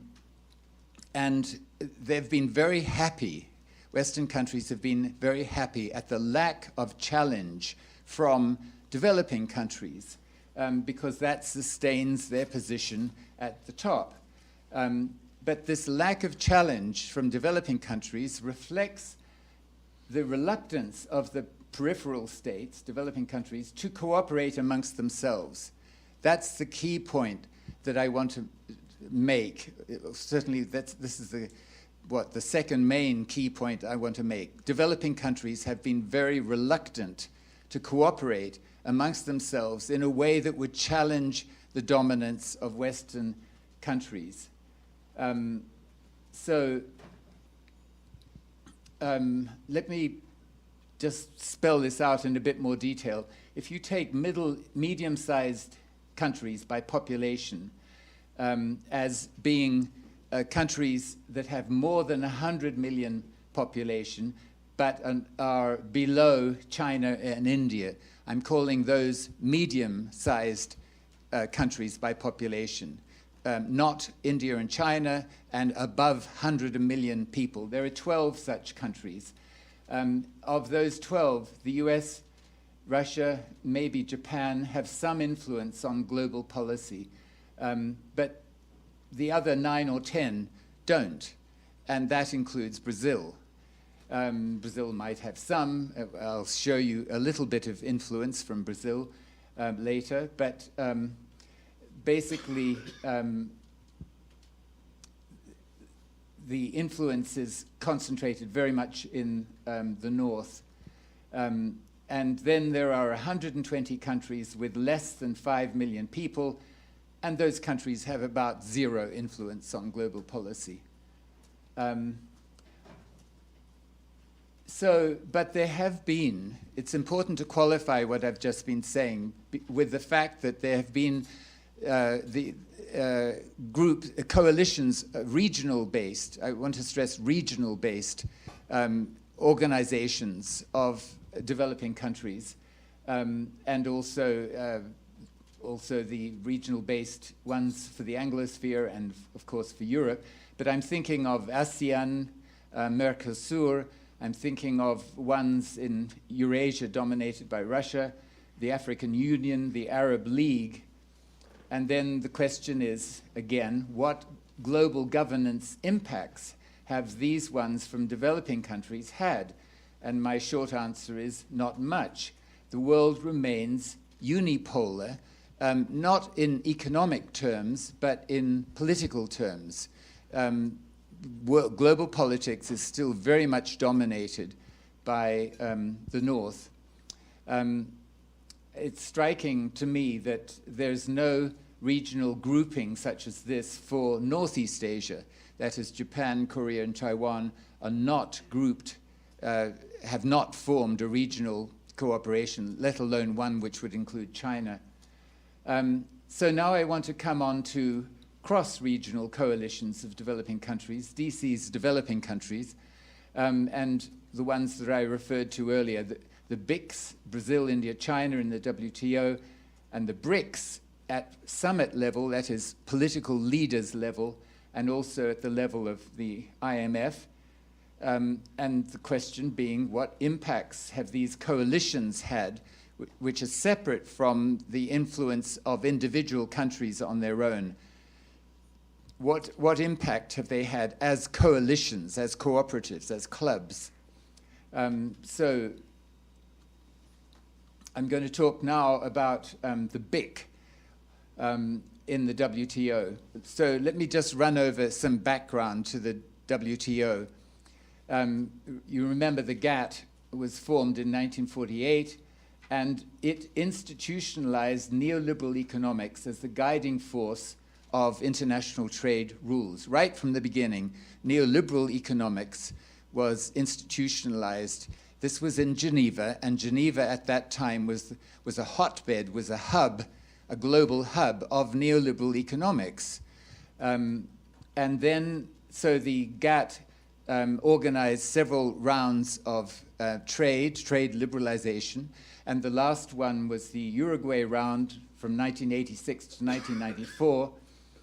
And at the end of the Uruguay round, developing countries concluded that they had collectively come out very disadvantaged in global trade compared to the advanced countries, the ACs, advanced countries. And so that was the general consensus amongst developing countries about the Uruguay round. Then in 1995, at the end of the Uruguay round, the WTO was replaced the GATT, the WTO being a broader organization, a broader mandate. But the WTO continued to take neoliberal economics as the center of conceptual gravity for how to think about desirable trade policy. And just to illustrate this point, the WTO building is named the Centre William Rappard. Rappard, who was Swiss-American, was the very pivot of neoliberal economics movement. Hayek and Friedman and so on provided the intellectual ideas, but Rappard and some others were the organizers, the people who really grouped together, forged this movement of neoliberal economists. And so, for example, Rappard was the co-founder of the Mount Pelerin Society. If any of you don't know what the Mount Pelerin Society is, I recommend that you type that phrase into Google and you will find out, because it's a very important, it has been a very important organization in the spread of neoliberal economics. Just let me add that the present Director General of the WTO is a Nigerian woman, commonly addressed as Ngozi, who was formerly Nigerian finance minister and also formerly managing director of the World Bank, so very well qualified. But before her, the 9 previous director generals of the GATT and the WTO were all male, and 8 of them were white, and most of those were hard neoliberals. So neoliberalism was really hardwired into the GATT and the WTO. And just to show you, this photograph has been cut in this slide, but I can show you, yes. So, oh, wait a minute. So this is the headquarters of the GATT and WTO. And it's striking that if you look at the writing on these 2 entrance pillars, then on both of them, in gold letters, it's written Centre William Rappard. So the building is dedicated to the memory of William Rappard, who was the pivotal figure in the organization of the neoliberal movement. It's a very striking point. Okay, so let me go on to the WTO. Doha Round, 2001, 2015, what I'm interested in is how the BIC coalition affected the Doha Round. So, as negotiations for the Doha Round, following on the Uruguay Round, got underway in 2001, developing countries insisted that the Doha Round must accommodate their development needs more than the Uruguay Round. And so the organizers rapidly changed the name from Doha Round to Doha Development Round, thinking that this would help get the developing countries on board. But they had the organizers, the Western countries, had no intention of putting development issues into the agenda of the Uruguay Round. They thought it would be sufficient to hoodwink the developing countries by putting the word development into the title. So despite this name change, the core states continued to press their agenda in the Doha Round, their agenda being to open markets in developing countries for their exports and their capital, and also, secondly, tighter global intellectual property protection for innovations in the North. They wanted better intellectual property protection for that, written into trade rules. And then in 2003, 2 years after the round began, Brazil, India, and China began for the first time to actively cooperate in the negotiation. Despite big differences between Brazil, India, and China, they had very different national interests in these trade negotiations. And I think it's very striking that it took so long for them to actually cooperate. In the Uruguay round, they were not cooperating. And it even took 2 years after the Doha round began before they began to cooperate in any sort of organized way. And then to jump forward, by 2011, the Doha negotiations were declared to be at an impasse, or another phrase used was brain dead, and then it was officially declared dead in 2015.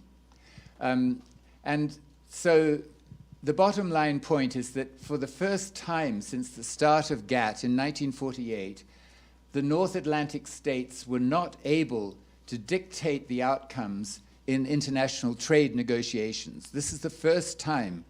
And that was due to the combined power of the BIC coalition leading other developing countries.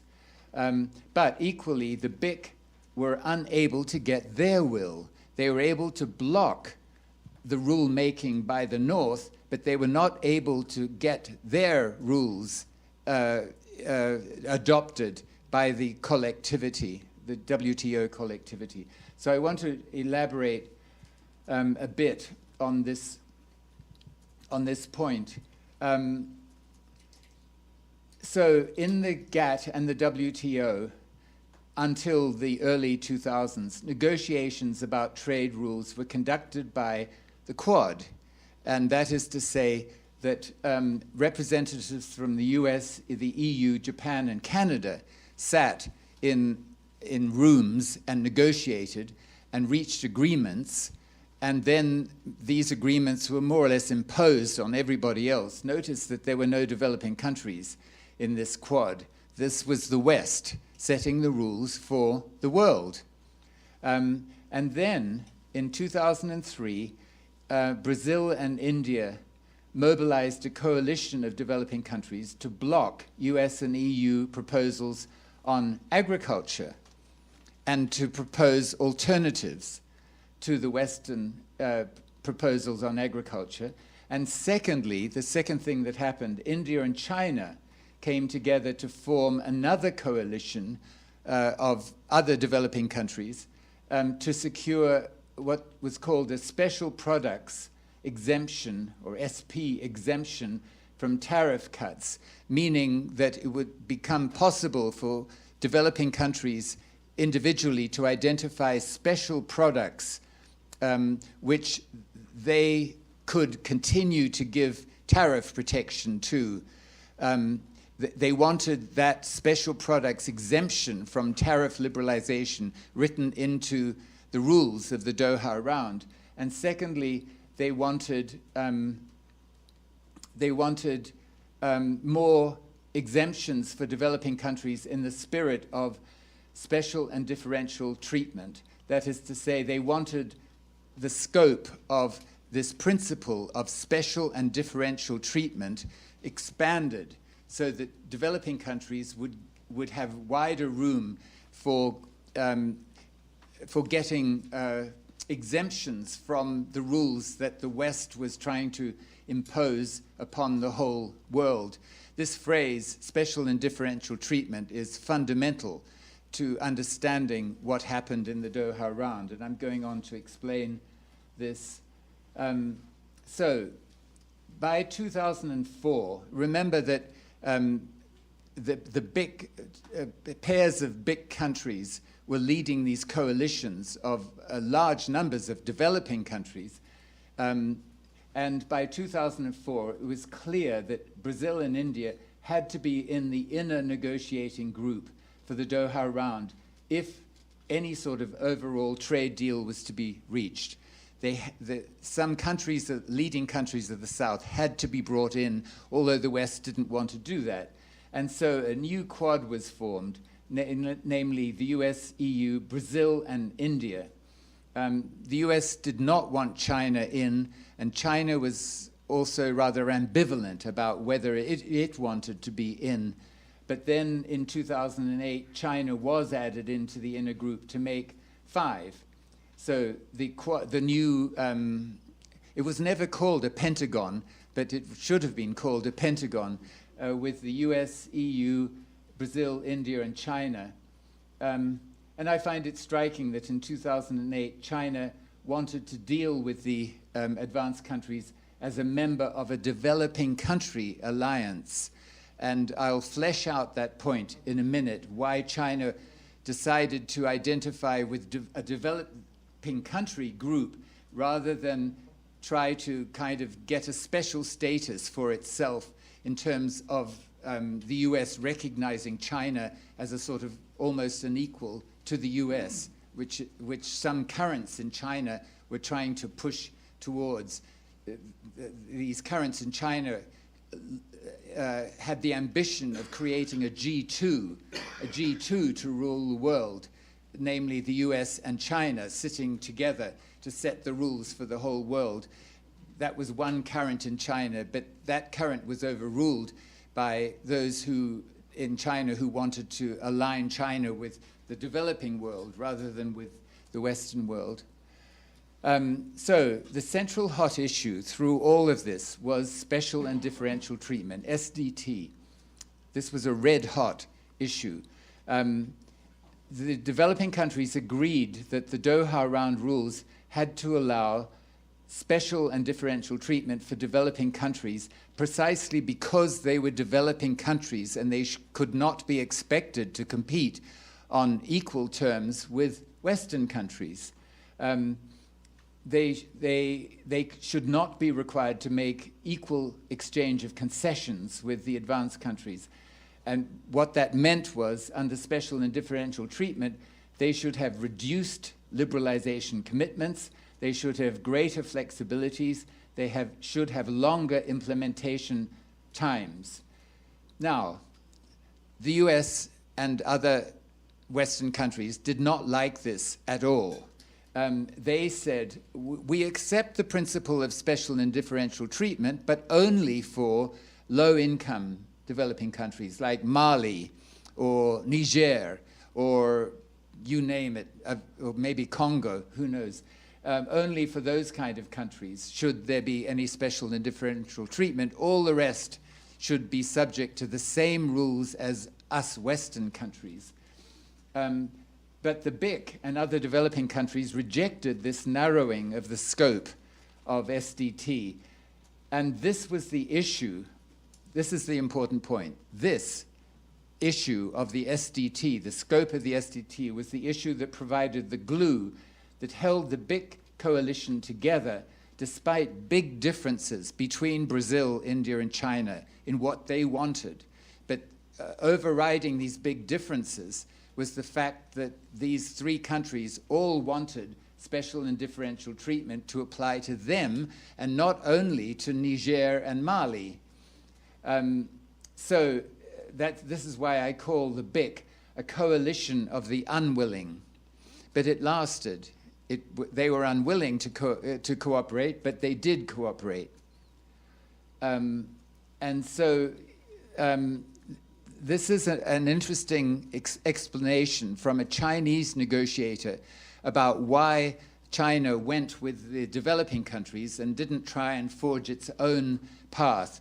So he said, during China's WTO accession, and remember China joined the WTO in 2001, but the negotiations went on for years before 2001. During China's WTO accession, we had a bitter experience of negotiating bilaterally with the US over our membership of the WTO, because the US always got what it wanted. Our prospects of winning are higher if we are with other developing countries and not alone. The US is still the superpower, the world's biggest economy. In a one-on-one setting, the US will almost always win. Through allying with Brazil and India, it is no longer one-on-one, but the US versus a group of countries. And he went on to use this great metaphor. The US is the big elephant, but we are now a group of wolves. We are now a group of wolves. Then we have a chance. So that's why China decided to align with the other big developing countries and not sort of go on its own. Well, the US response, the Western response, was very, very hostile, as you can imagine. The US went on the attack against the BIC coalition and the two wider developing country coalitions led by the BICs. You remember one was led by Brazil and India, the other one was led by India and China. And so, for example, the US threatened countries that if they did not withdraw from these coalitions led by the BICs, the US would stop negotiating free trade agreements with them. And so a number of developing countries did withdraw from these coalitions and in order to continue the free trade negotiations with the United States. And also, secondly, the US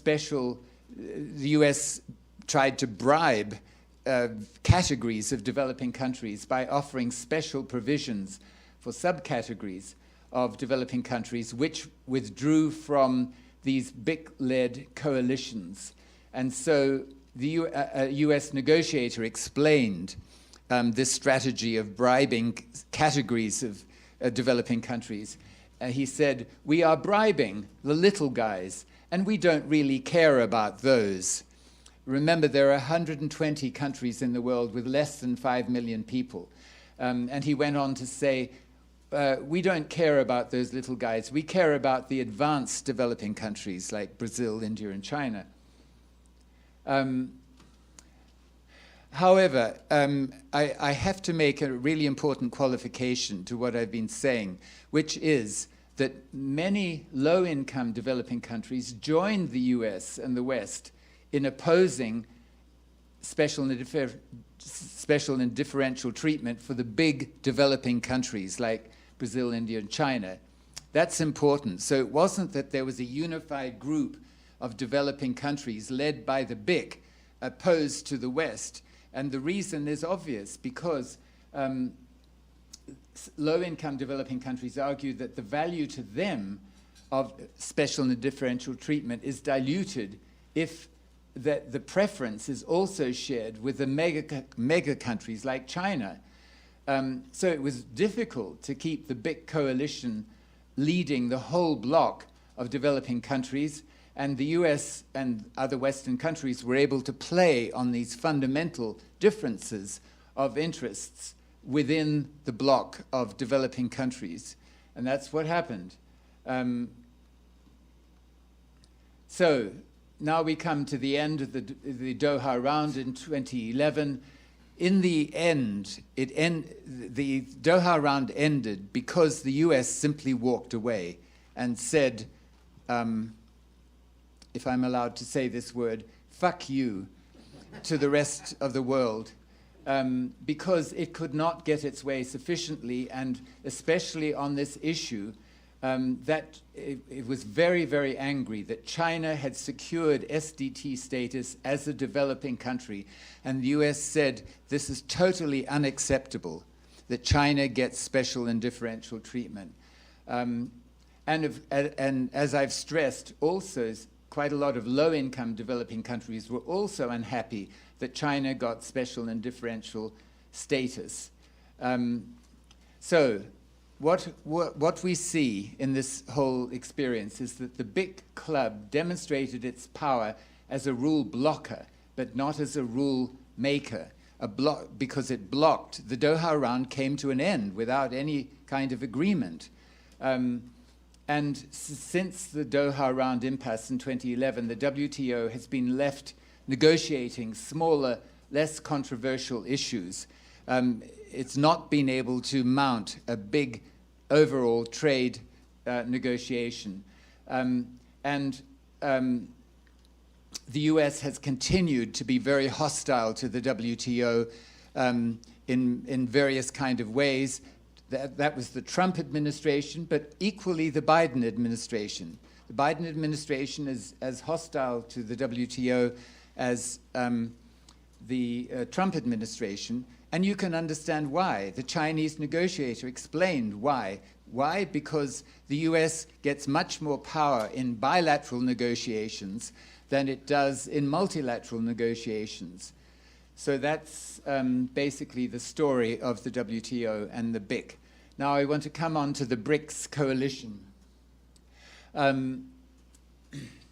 My bottom line is the Brics Coalition has had lots and lots of meetings in very nice places at the level of the political leaders, at the level of finance ministers and central bank governors, but actually if you look, you can't find very much impact from all these meetings. That's my bottom line. But let me go much further back to explain how the Brics Coalition came together.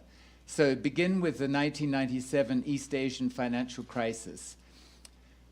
In 1999, the G7 was meeting to discuss how things should be changed in the world in order to avoid a repetition of the East Asian crisis. And somebody in the G7 had the brilliant idea that maybe, just maybe, they should get some developing countries to come to their meeting while they discussed what to do about the world economy.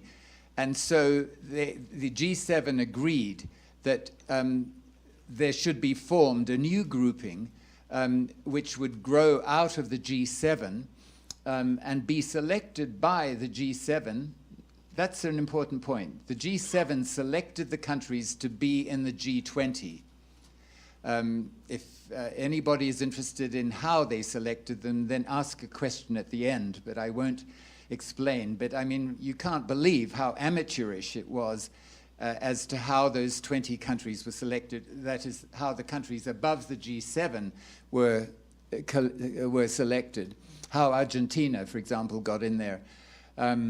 Okay, so they formed the G20 club of finance ministers and central bank governors, and we call this the G20F, F for finance.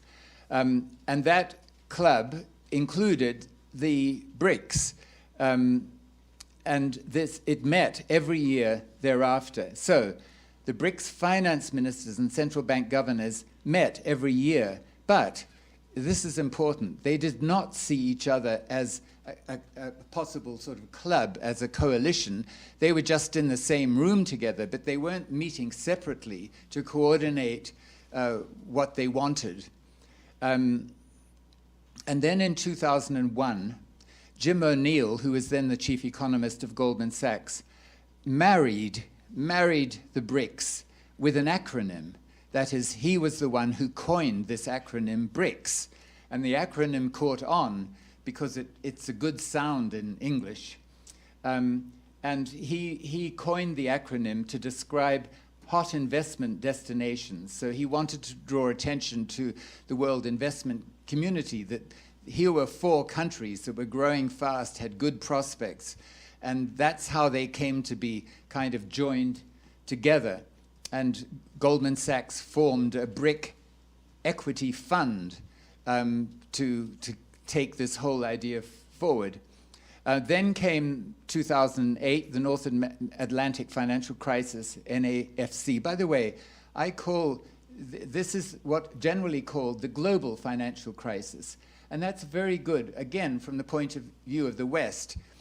In the West, we always call crises in the developing world by where they originated. We talk of the East Asia crisis, the Latin American crisis, various other crises identified by where they originate. But strangely enough, we call it the global financial crisis, which completely obscures our responsibility for that crisis. So I call it the North Atlantic financial crisis.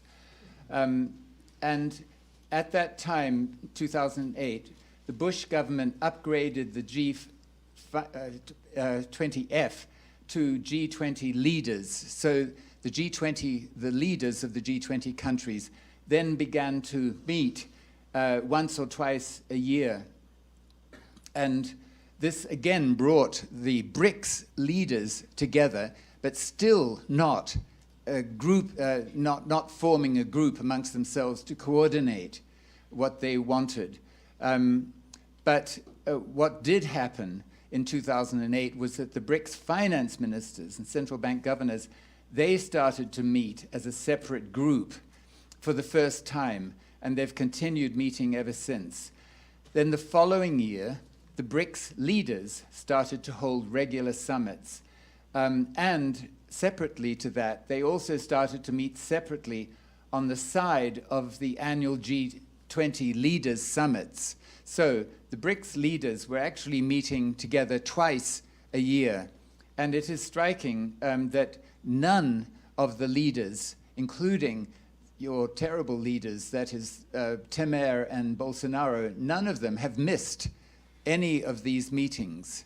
And it's interesting to ask why the Brazilian leaders continued to go to these meetings, and I'll come back to that in a minute. So since 2011, the BRICS leaders have met twice a year, and also the BRICS finance ministers and various other BRICS meetings have been held.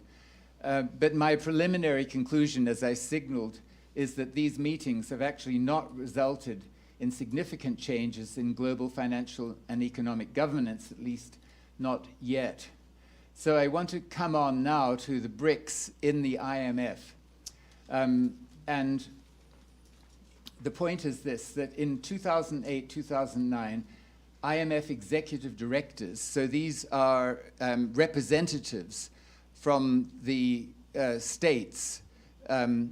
These are not officials of the IMF. These are state representatives who govern the IMF. The executive directors representing the BRICS countries also began to meet separately to coordinate their positions on issues coming to the board of executive directors. And again, I find it absolutely astonishing that it is so late that these just 4 at this time, 4 executive directors did not think, were not able to get together in a separate room to coordinate, sit down with the agenda of the next meeting and discuss what it was that they wanted to happen. All of them were oriented, each of them was oriented to what the West wanted and how they would respond to what the West wanted, but they weren't coordinating their own positions. But this began to change in 2008, 2009, and they not only met, but they tried to reach out to executive directors from other developing regions so as to increase their bargaining power, to get other executive directors into their meetings. And Brazil's executive director at that time, Paulo Nogueira Batista, says in his recent book, which I'm coming to in a minute. When we tried to reach out to other executive directors, we were rarely successful. In most cases, what we came up against was a policy of alignment and even reverence. I love this phrase, even reverence to the United States or the main countries of Europe. So this is the core periphery structure striking again. Each of the executive directors was much more oriented to what the Western countries wanted than they were to coordinating amongst themselves. But as the Brics executive directors met, they focused initially, for the first several years, on raising the developing countries' share of votes and seats in the board of executive directors, which was a way to increase, which would be a way to increase developing country influence over IMF policy and lending. So their initial focus for several years was to improve the governance of the existing international financial architecture by raising their influence vis-a-vis the North Atlantic states. And they were successful, apparently, because in 2009, the G20 leaders at their summit agreed that the IMF,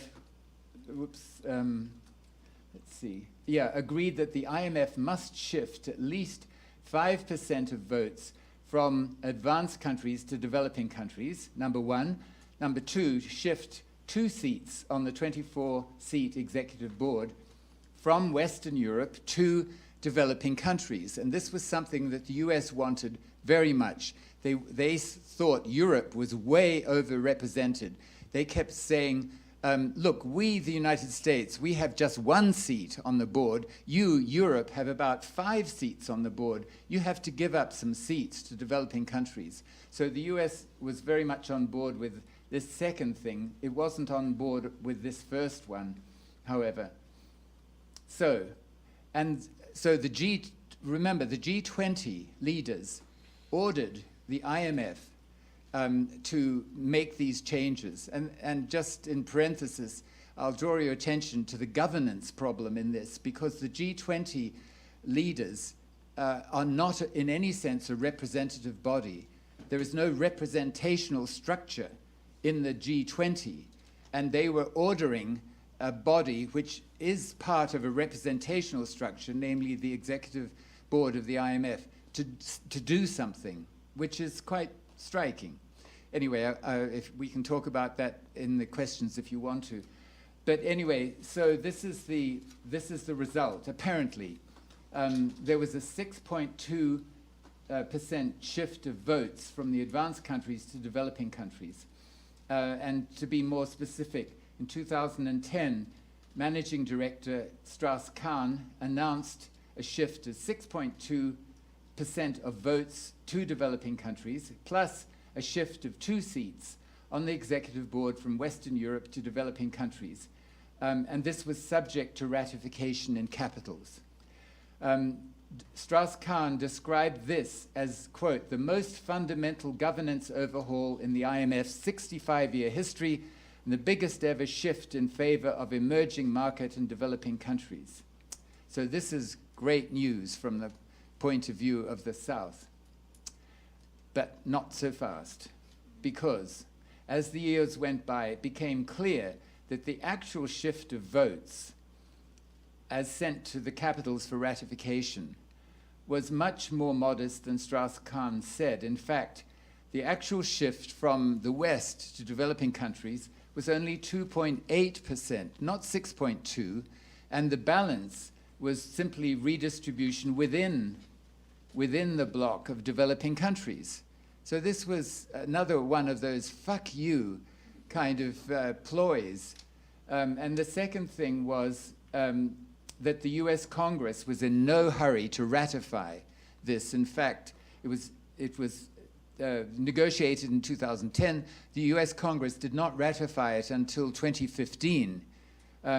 And the second thing was the third thing, the actual shift of seats on the executive board away from Europe to developing countries was in reality a shift from Western Europe to Eastern Europe. So it was another one of those fuck you. Europe remained, Western plus Eastern Europe remained as overrepresented as it was. And I'll just show you now the extent of the overrepresentation of the West in terms of the current vote distribution in the IMF. The advanced countries have 58% of what are called quota shares, which means also vote shares, and the developing countries 42%. And I'll show you just how unequal it is. This is the share of world population, GDP, and votes in the IMF of advanced countries and developing countries. So advanced countries, 15% of the world's population, 40% of GDP, 58% of votes. Developing countries, 85% of population, 60% GDP, 42%. So this is very good news from the point of view of the advanced countries. They've managed to keep their dominant position in the IMF. However, there is a qualification, because in this, in all this, Brazil and China did benefit in the sense that they got a significant increase in their voting shares. But nevertheless, as I've made clear, developing countries gained very little from this, despite what was said. Okay, so I've been rather pessimistic about what has been achieved by the BRICS, but I should go on to explain that they have created 2 new financing mechanisms or financing organizations.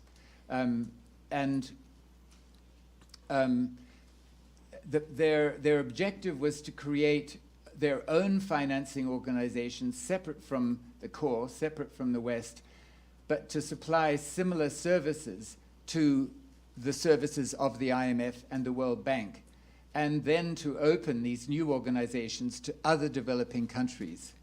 That was the plan. And over this period, 2012, 2014, they created 2 organizations, one called the Contingent Reserve Arrangement.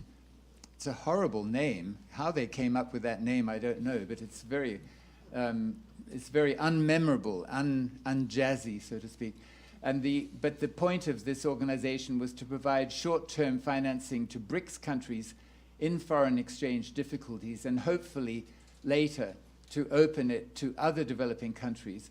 And this was seen to be a complement to, or eventually a substitute for, the IMF. And the second one was the New Development Bank, NDB, which was the first global development bank since the World Bank was formed in 1945. And both organizations were open for business in 2015.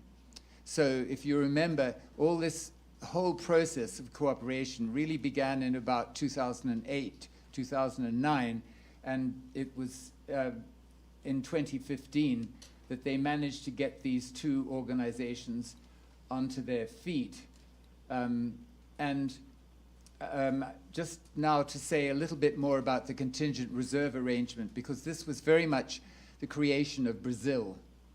The engine room for the creation of the CRA was the office of the IMF's executive director of the Brazil constituency, that is Paulo Nogueira Batista. And he has published recently a thin little book called The BRICS and the Financing Mechanisms They Created, Progress and Shortcomings. He especially emphasizes the shortcomings. He then left this process in 2015 to become the vice president of the New Development Bank in Shanghai. So the important point to note about this is that for this project to create the substitute for the IMF, the Brics Coalition had a centrally placed and a dedicated, he was very dedicated, doer or entrepreneur pushing through this whole process with backing from the Brazilian government, that is from Dilma, and with significant resources. That's how this thing actually got created, in particular because Russian officials and Brazil's central bank officials were very opposed to this. In fact, if Putin had not been enthusiastic about this, and if Dilma had not been enthusiastic about this, then this whole thing would probably not have been created, because all of the Russian government below Putin, including the finance minister, including everybody, was very opposed. But Putin was keen, and Dilma was keen, despite the fact that Brazil's central bank officials were extremely hostile to this.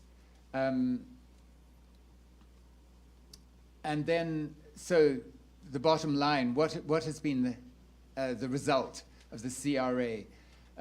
In the 6 years from creation to 2021, the CRA has basically remained stillborn. It's on the books. It sort of exists in a very minimal level. It has some meetings from time to time, but basically nothing has happened. Its governance was taken over by central bank officials who really didn't like it. And finance ministry people were more or less excluded from it. It has no permanent secretariat, it has no headquarters, so it exists mainly so far on paper. What about the new development bank created at the same time, 2015? Well, it is up and running, so it is a real organization. It has substantial paid-in capital. It's paid in capital. It's not just pledged capital. Countries actually, the Brics countries actually hand over the capital to the bank. It has a staff of 150 or so. It can borrow in capital markets. It's got a headquarters in Shanghai. It's the first multilateral development bank to be created by representatives of developing countries alone, without the participation of the advanced countries. And it's the first multilateral bank created since the World Bank to have a global mandate. All the others have been regional. Its mandate focuses on sustainable infrastructure and renewable energy. So it's to be a green bank. That's the plan. So what have been the results? And Jim O'Neill, who created the acronym back in 2001, summarized the results of the new development bank as anonymous. He said the Brics Bank has been a disappointment so far, almost anonymous. But on paper, it looks different. That is, on paper, by mid-2020, it has approved $18 billion in loans, which is quite a lot. But in fact, only 2.2 billion had been dispersed. So it had approved 18 billion, but it managed to disperse only 2.2 billion. And of that 2.2, a large part of it was COVID-related emergency financing, so quite unrelated to the mandate of the new developing bank. And the contrast to make between the new development bank and the Asian Infrastructure Investment Bank led by China, which opened for business in 2016, a year after the new development bank. And it provides a sharp contrast. It's anything but anonymous. It has a large number of countries as members, including all the major advanced countries, with the exception of the US and Japan, and is operating at high speed. So why the poor results of the new development bank? Well, there were big internal problems. One of them was that India appointed the first president. India wanted the headquarters to be placed in India, but China got its way and the headquarters are placed in Shanghai. So India insisted on appointing the first president, and for some bizarre reason, they appointed somebody who had very little experience of international banking and no experience of the Brics process. And this man was extremely cautious. He was afraid of his own shadow. If you take Paolo's account as valid. And then of the 4 vice presidents, one from each of the remaining Brics, some of them, notably the Russian, were very incompetent and very prone to disagree, so that cooperation between the five of them, the four vice presidents and the president, was just very, very difficult.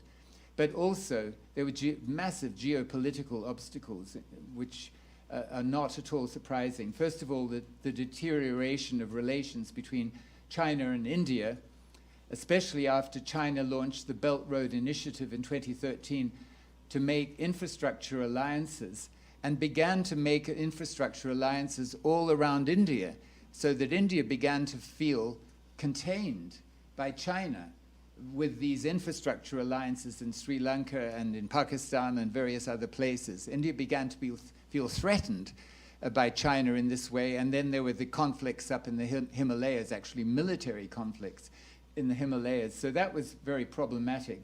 Secondly, after Russia annexed Crimea in 2014, Russia refused to allow the New Development Bank to expand its membership beyond the BRICS. The plan always was to expand the membership, just like the Asian Infrastructure Investment Bank. But Russia was afraid that its enemies might join. And guess who enemy number one was? It was afraid the US would join the New Development Bank. And secondly, it was afraid that the entry of other developing countries would reduce New Development Bank funding for Russia, which Russia valued because of US sanctions after Crimea.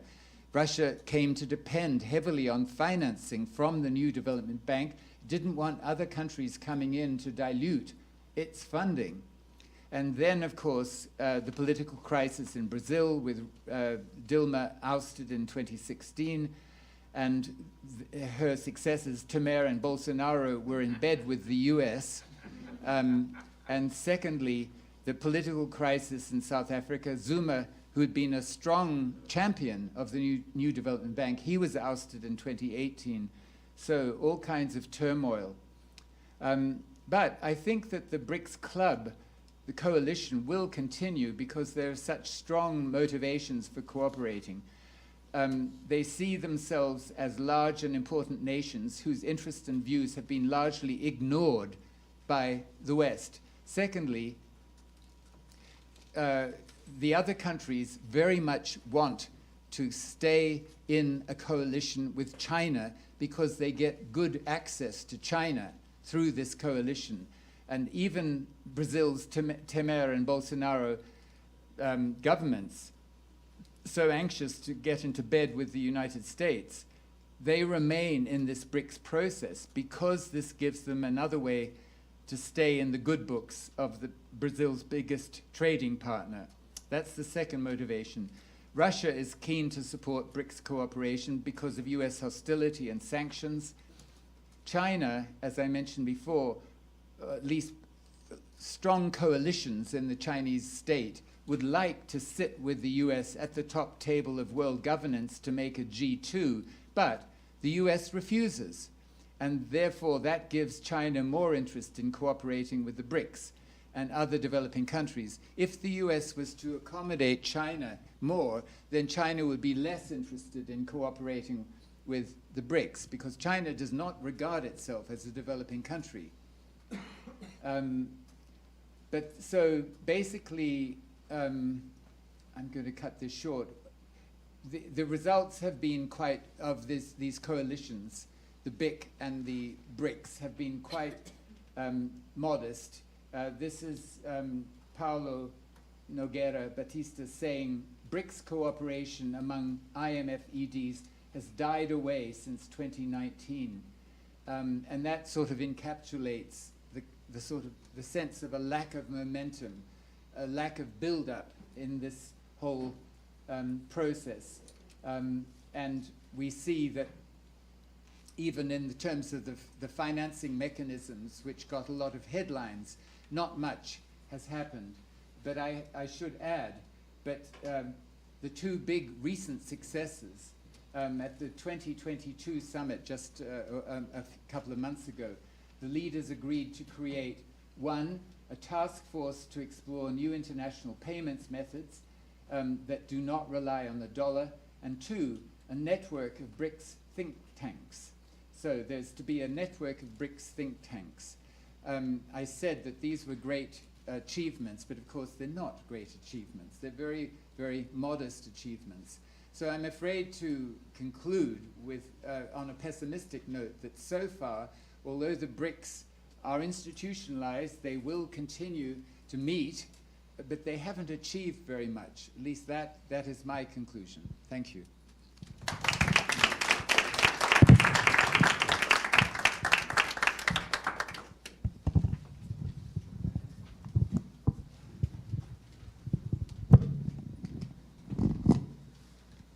Questions?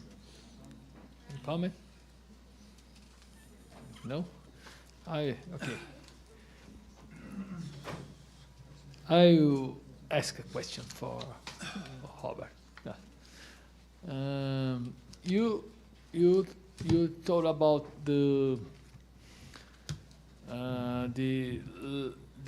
special and Differential treatment. SDT. Exactly. The key initials, SDT, special and differential treatment. Okay, and you must know, I'm not sure, but Brazil left the condition by himself of developing countries in WTO in exchange or in favor to enter on at OECD. Okay, so the Brazilian government announced that. I don't know. I'm not sure if it has really happened, but at least he announced it, and I think it really happened. That he left the condition that could give access to this special treatment. Have you heard about it? Well, I know that Brazil and the OECD are in discussions about Brazil joining the OECD, but I did not think, but I may be wrong, I may be out of date, that has yet been accepted by the OECD, that Brazil will join the OECD. Does anybody know? Is Brazil No. It's gonna take a couple of years. Haven't accepted our OECD, but I think Brazil had left the condition of less developed country to have access to this treatment, to get the access Yes. to OECD as a condition. Yes. Yes. Thank you. So Brazil has given up its status as a developing country entitled to SDT. Is that right? Yes. When did this happen? 2000 and Last year. I see. Well, I'm not surprised, in particular, because there... I see. But there are, as I've tried to stress, there are very strong differences of interest, even in this quite small group, Brazil, India, China. And they've had to really agree to give up a lot, each of them, in order to keep the coalition together. That's why I called it the coalition of the unwilling. So finally now, and given that it's Bolsonaro, it's not surprising. Bolsonaro is much more oriented towards, Brazil joining the West than Brazil leading a coalition of developing countries. It's very hard to Brazil. Yes, it will prejudice Brazil too much. I don't know.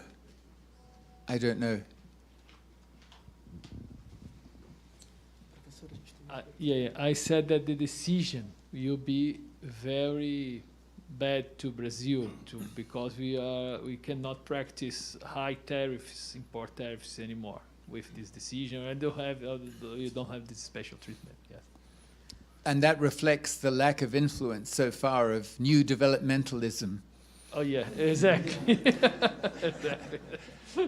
But this is not worse as the implications for the Brazilian economy. But you are correct. Okay.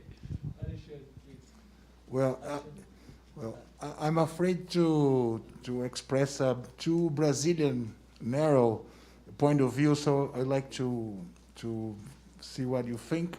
At the same time, 2003, with the new administration in Brazil, the ALCA, I think in English it's the America's Free Trade Agreement, that was coming from some years, that should be the NAFTA equivalent for the South America. It was stopped also, mainly because of Brazilian position. So what do you think about the Brazilian administration at this time? I wonder, could you take your mask off, because I can't Yes. quite hear you. At the same time, in 2003, with the new administration in Brazil, the ALCA, I think it's the America's Free Trade Agreement, that should be the NAFTA going down to South America. It was stopped also because of Brazil's unwilling to carry on this negotiation. It was at the same time, as you said, 2003. You think, how do you think Brazilian position is central to all this changing in global economic diplomacy? Frankly, I don't know. There's no point in my saying anything, because I just don't know about all this, I'm afraid. I think that your wonderful lecture could have another title, and would be Imperialism and Dependency. Imperialism of the North, dependency of the South. Yes. Dependency is not solid, Yes. but it's dependency.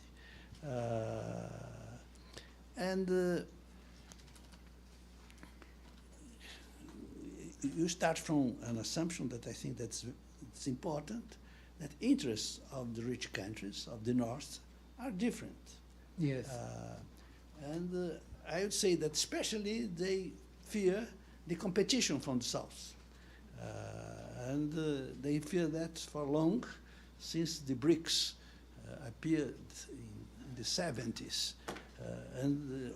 As time was going on, this competition only increased, especially coming from China. And this was enormous. But it's not only China, because the other countries are also in the game. And the form that this imperialism works, I used to say that this is an imperialism by ideological hegemony.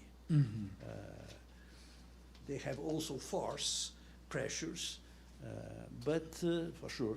But an essential thing is ideological hegemony, and the main instrument for this is economic liberalism. By imposing economic liberalism to the rest of the world, they realize that they are able to block the formation of coalitions, the formation of national development strategies. The problem is that these words are forbidden. You cannot say imperialism, you cannot say dependency, you can say, but has several meanings. So what I ask myself and I ask you, is whether this kind of knowledge of hegemony imperialism can be countered. One thing, and second, if it is being weakened. Weakened why? Because neoliberalism is, in my view, neoliberalism collapsed in the last years, especially when the Biden administration began. The state was back, and this means that so the arguments for economic liberalism were reduced. Maybe this will be good for us. and have the developing countries a chance of profiting from this or not? This is what I am asking. Well, I read this statement in your draft chapters, in the first 3 chapters of your new book, that neoliberalism has collapsed. And my reaction was, what? I mean, look, there has been an emergency increase in the state in terms of the whole COVID thing. But boy, in terms of what I see in Western countries, what I see amongst economists, it seems to me that neoliberalism is alive and well. In the campaign to be the next British Prime Minister, for example, all those people who were campaigning, like the last 5, were articulating strongly neoliberal principles. I mean, one of them, Tom Tugendhat, for example, said, and this is a quote, he said, "Liberty is not an economic project, but economic growth and general prosperity will grow when all constraints are removed." When all constraints are removed. So that's just one example. And I do think that the sort of neoliberal credo about the key importance of keeping the democratic process out of the economy, basically, especially to make a firewall between the democratic process and the capital markets. So the capital markets can be quite free. That project remains very powerful. And as you of all people know, our current exchange rate, non-system, with fluctuating exchange rates, is very, very good at building up the power of finance, of international finance, giving international finance a very powerful lever over national policy in all the major economies. And in terms of what should be pushed for, I do think that a way of managing exchange rates on a global scale, perhaps being inspired by Keynes's proposal at Bretton Woods, I think that that is a really important direction to go in. I would be very interested to know what is the thinking in the Chinese government about all this. As you know, China was pushing very hard to get the Chinese currency into the special drawing rights basket of the IMF. And China is very keen. I mentioned that one thing that has come out at the latest summit of the BRIC leaders, and this was very much a Chinese initiative, is a task force on developing new payments, a new international payments mechanism which would avoid the dollar. China was very central in pushing for that. But this, of course, is just at the very beginning. Whether anything will come of it, who knows? But in order to reduce the power of international finance, something has to be done to put in place a system for managing exchange rates. And I'm drawing all this directly from your work. Professor, I also have a question. Thank you for your presentation first, and then, can I? Okay, here. And when I was studying my master's degree here at FGV, I chose to study China's assumption to WTO, and it came out with the title of Comprando Gato por Lebre, which translates to buying a pig in a poke. something like when you're doing a negotiation, and you don't really get all the terms of the negotiation. You buy it, and then afterwards you regret your decisions. And that is to try to express what was the feeling of the United States during the negotiation of China's accession to WTO, when Bush expected, it wasn't Bush, it was Clinton. He expected that China's economic liberalization would follow a political liberalization as well. But as it turns out, neither did fully economic liberalization happen in China, nor did political liberalization in China. But that is to say that it was very interesting to me to see how the Chinese way of development chose to incorporate itself to global order in order to accomplish more development, in order to raise its exports, to raise its people's living standards as a whole.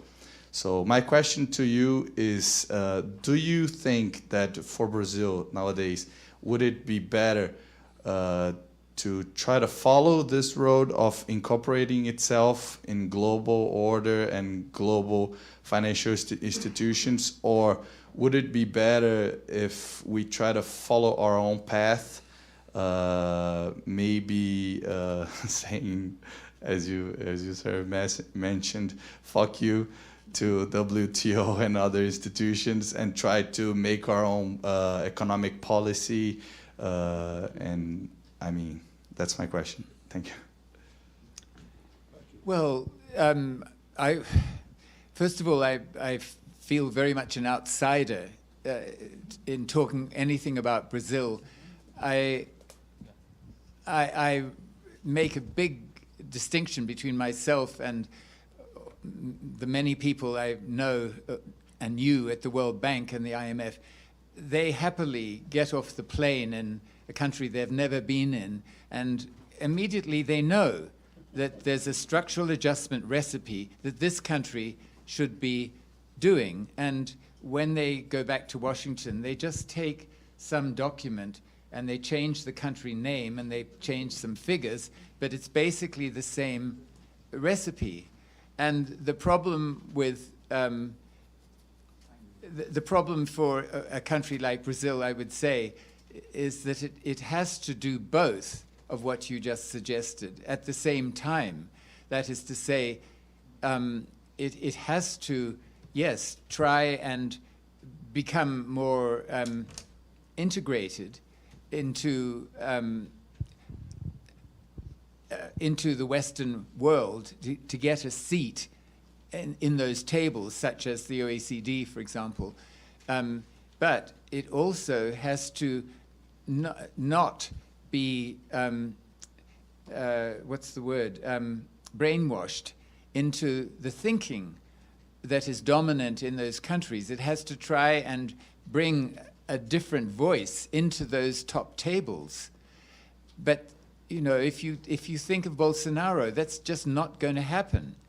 The Bolsonaro government is going to go and it's going to just parrot whatever will most be welcomed by the United States, by the Northwestern European countries.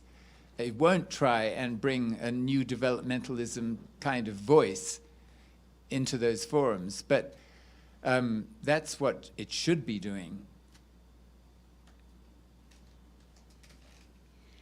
Thank you, Professor, for your lecture. It was quite enlightening. And, well, you got me when you mentioned that we could ask about how G20's countries were selected, and I pretty much wanted to know. Okay, so just this is the summary version. As I said, the G7 had long been meeting. They were well used to cooperating amongst themselves. And they began to talk about the East Asian crisis and how to avoid it. And then they had the bright idea that they better get some developing countries in, because if they continued to sit there talking about how to solve those problems, they were like the captain of a ship who stands at the wheel of the ship, turning it backwards and forwards, knowing that the wheel is not connected to the rudder. So all this is just fake. It's just for show. And so they decided that they better expand, they better get some developing countries, but they didn't want just new developing countries. They thought they better get some other developed countries as well, like Australia. So anyway, this is what happened. So this was in 1999, and Larry Summers was US Treasury Secretary, and his deputy was Tim Geithner, who later became Treasury Secretary. So Tim Geithner, operating under Larry Summers' instructions, had a series of transatlantic telephone calls with Wto Collectivity. Wto Collectivity had been a managing director of the World Bank, and by the way, Brazilian, because his German father had fled from Germany. Actually, there's some question about what was his father's connection to the fascist regime, but anyway, but Wto was brought up in Brazil, and he became managing director at the World Bank, and then he went to be Eichel, German Finance Minister Eichel's senior civil servant for international economics. And so Timothy Geithner and Wto Collectivity had a series of transatlantic telephone calls, and they both had in front of them tables of all the countries of the world with their GDP, their population, their GDP, their trade statistics, and various other variables. And they simply went down these countries, putting ticks by some and X's by others, and they ended up with 19 countries, plus the EU. They took it for granted that the EU would have to be there in addition to some European countries. This was very important from the point of view of the German government. It wanted to be doubly represented through the EU, but also represented through the G7. And in the particular case of Argentina, basically, Larry Summers told Timothy Geithner that Argentina had to be in there. And reason was because 2 decades before, Larry Summers had been the roommate of Cavallo, the Argentinian finance minister, at Harvard. They had both been in the same living complex, and they were very close. And Larry knew that Cavallo would do whatever Larry wanted. And so he would be a double voice for the US within this new forum. And so he told Timothy that Argentina had to be in there. And so the point I want to emphasize is that the G20 declared itself to be the governing council of the world in terms of economics. So there was the Security Council of the UN, but the G20 was to be the equivalent body, so to speak, but although without the authority of the Security Council, but the equivalent body in economic and financial affairs. But notice that the G20 is not part of any representational structure. It was substantially arbitrary how the members were appointed, and they are permanently appointed. So Australia is in there, and Australia takes a particular pleasure in not consulting with New Zealand. I'm a New Zealander, I have to say, I have to reveal. And I know from the New Zealand side that Australia takes a particular pleasure in not consulting with New Zealand because that makes Australia very superior. And the point is there's no provision for any kind of rotation in membership. Argentina cannot be rotated with, let's say, Colombia. No, they're there permanently. And yet, this body, which has no representational legitimacy, gives orders to the IMF and to the World Bank, which are governed by a structure which has some sort of representational legitimacy. So there is a real problem, it seems to me, which is not being addressed. Nobody wants to talk about this. And I have made a point.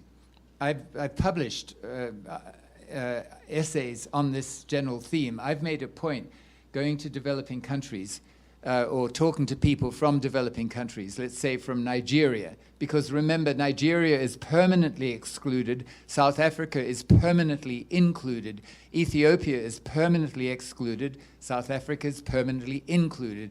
So I've asked these people, are you doing any thinking about an alternative kind of arrangement to replace the G20? And the answer is no. Nobody. Maybe in Brazil, I don't know, but to my knowledge, nobody is doing any thinking about how to replace the G20 and put the governance of the world economy onto a basis which has some kind of representational legitimacy. And the Norwegian foreign minister said, the G20 is the greatest setback to international relations since the Second World War. I think I quote him accurately. The greatest setback to international relations since the Second World War. Of Norway, of course, is permanently excluded from the G20. But I've talked to Norwegians. The Norwegian government is not doing any thinking about how to replace the G20, what might be a representational form that could include the Baltic countries, for example, the Nordic countries. So I draw your attention to this because I think that it is a real big gap in thinking about global economic governance.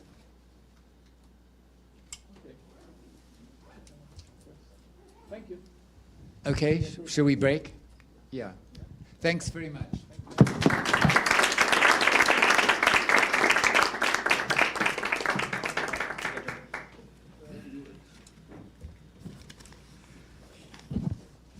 So just remembering that tomorrow.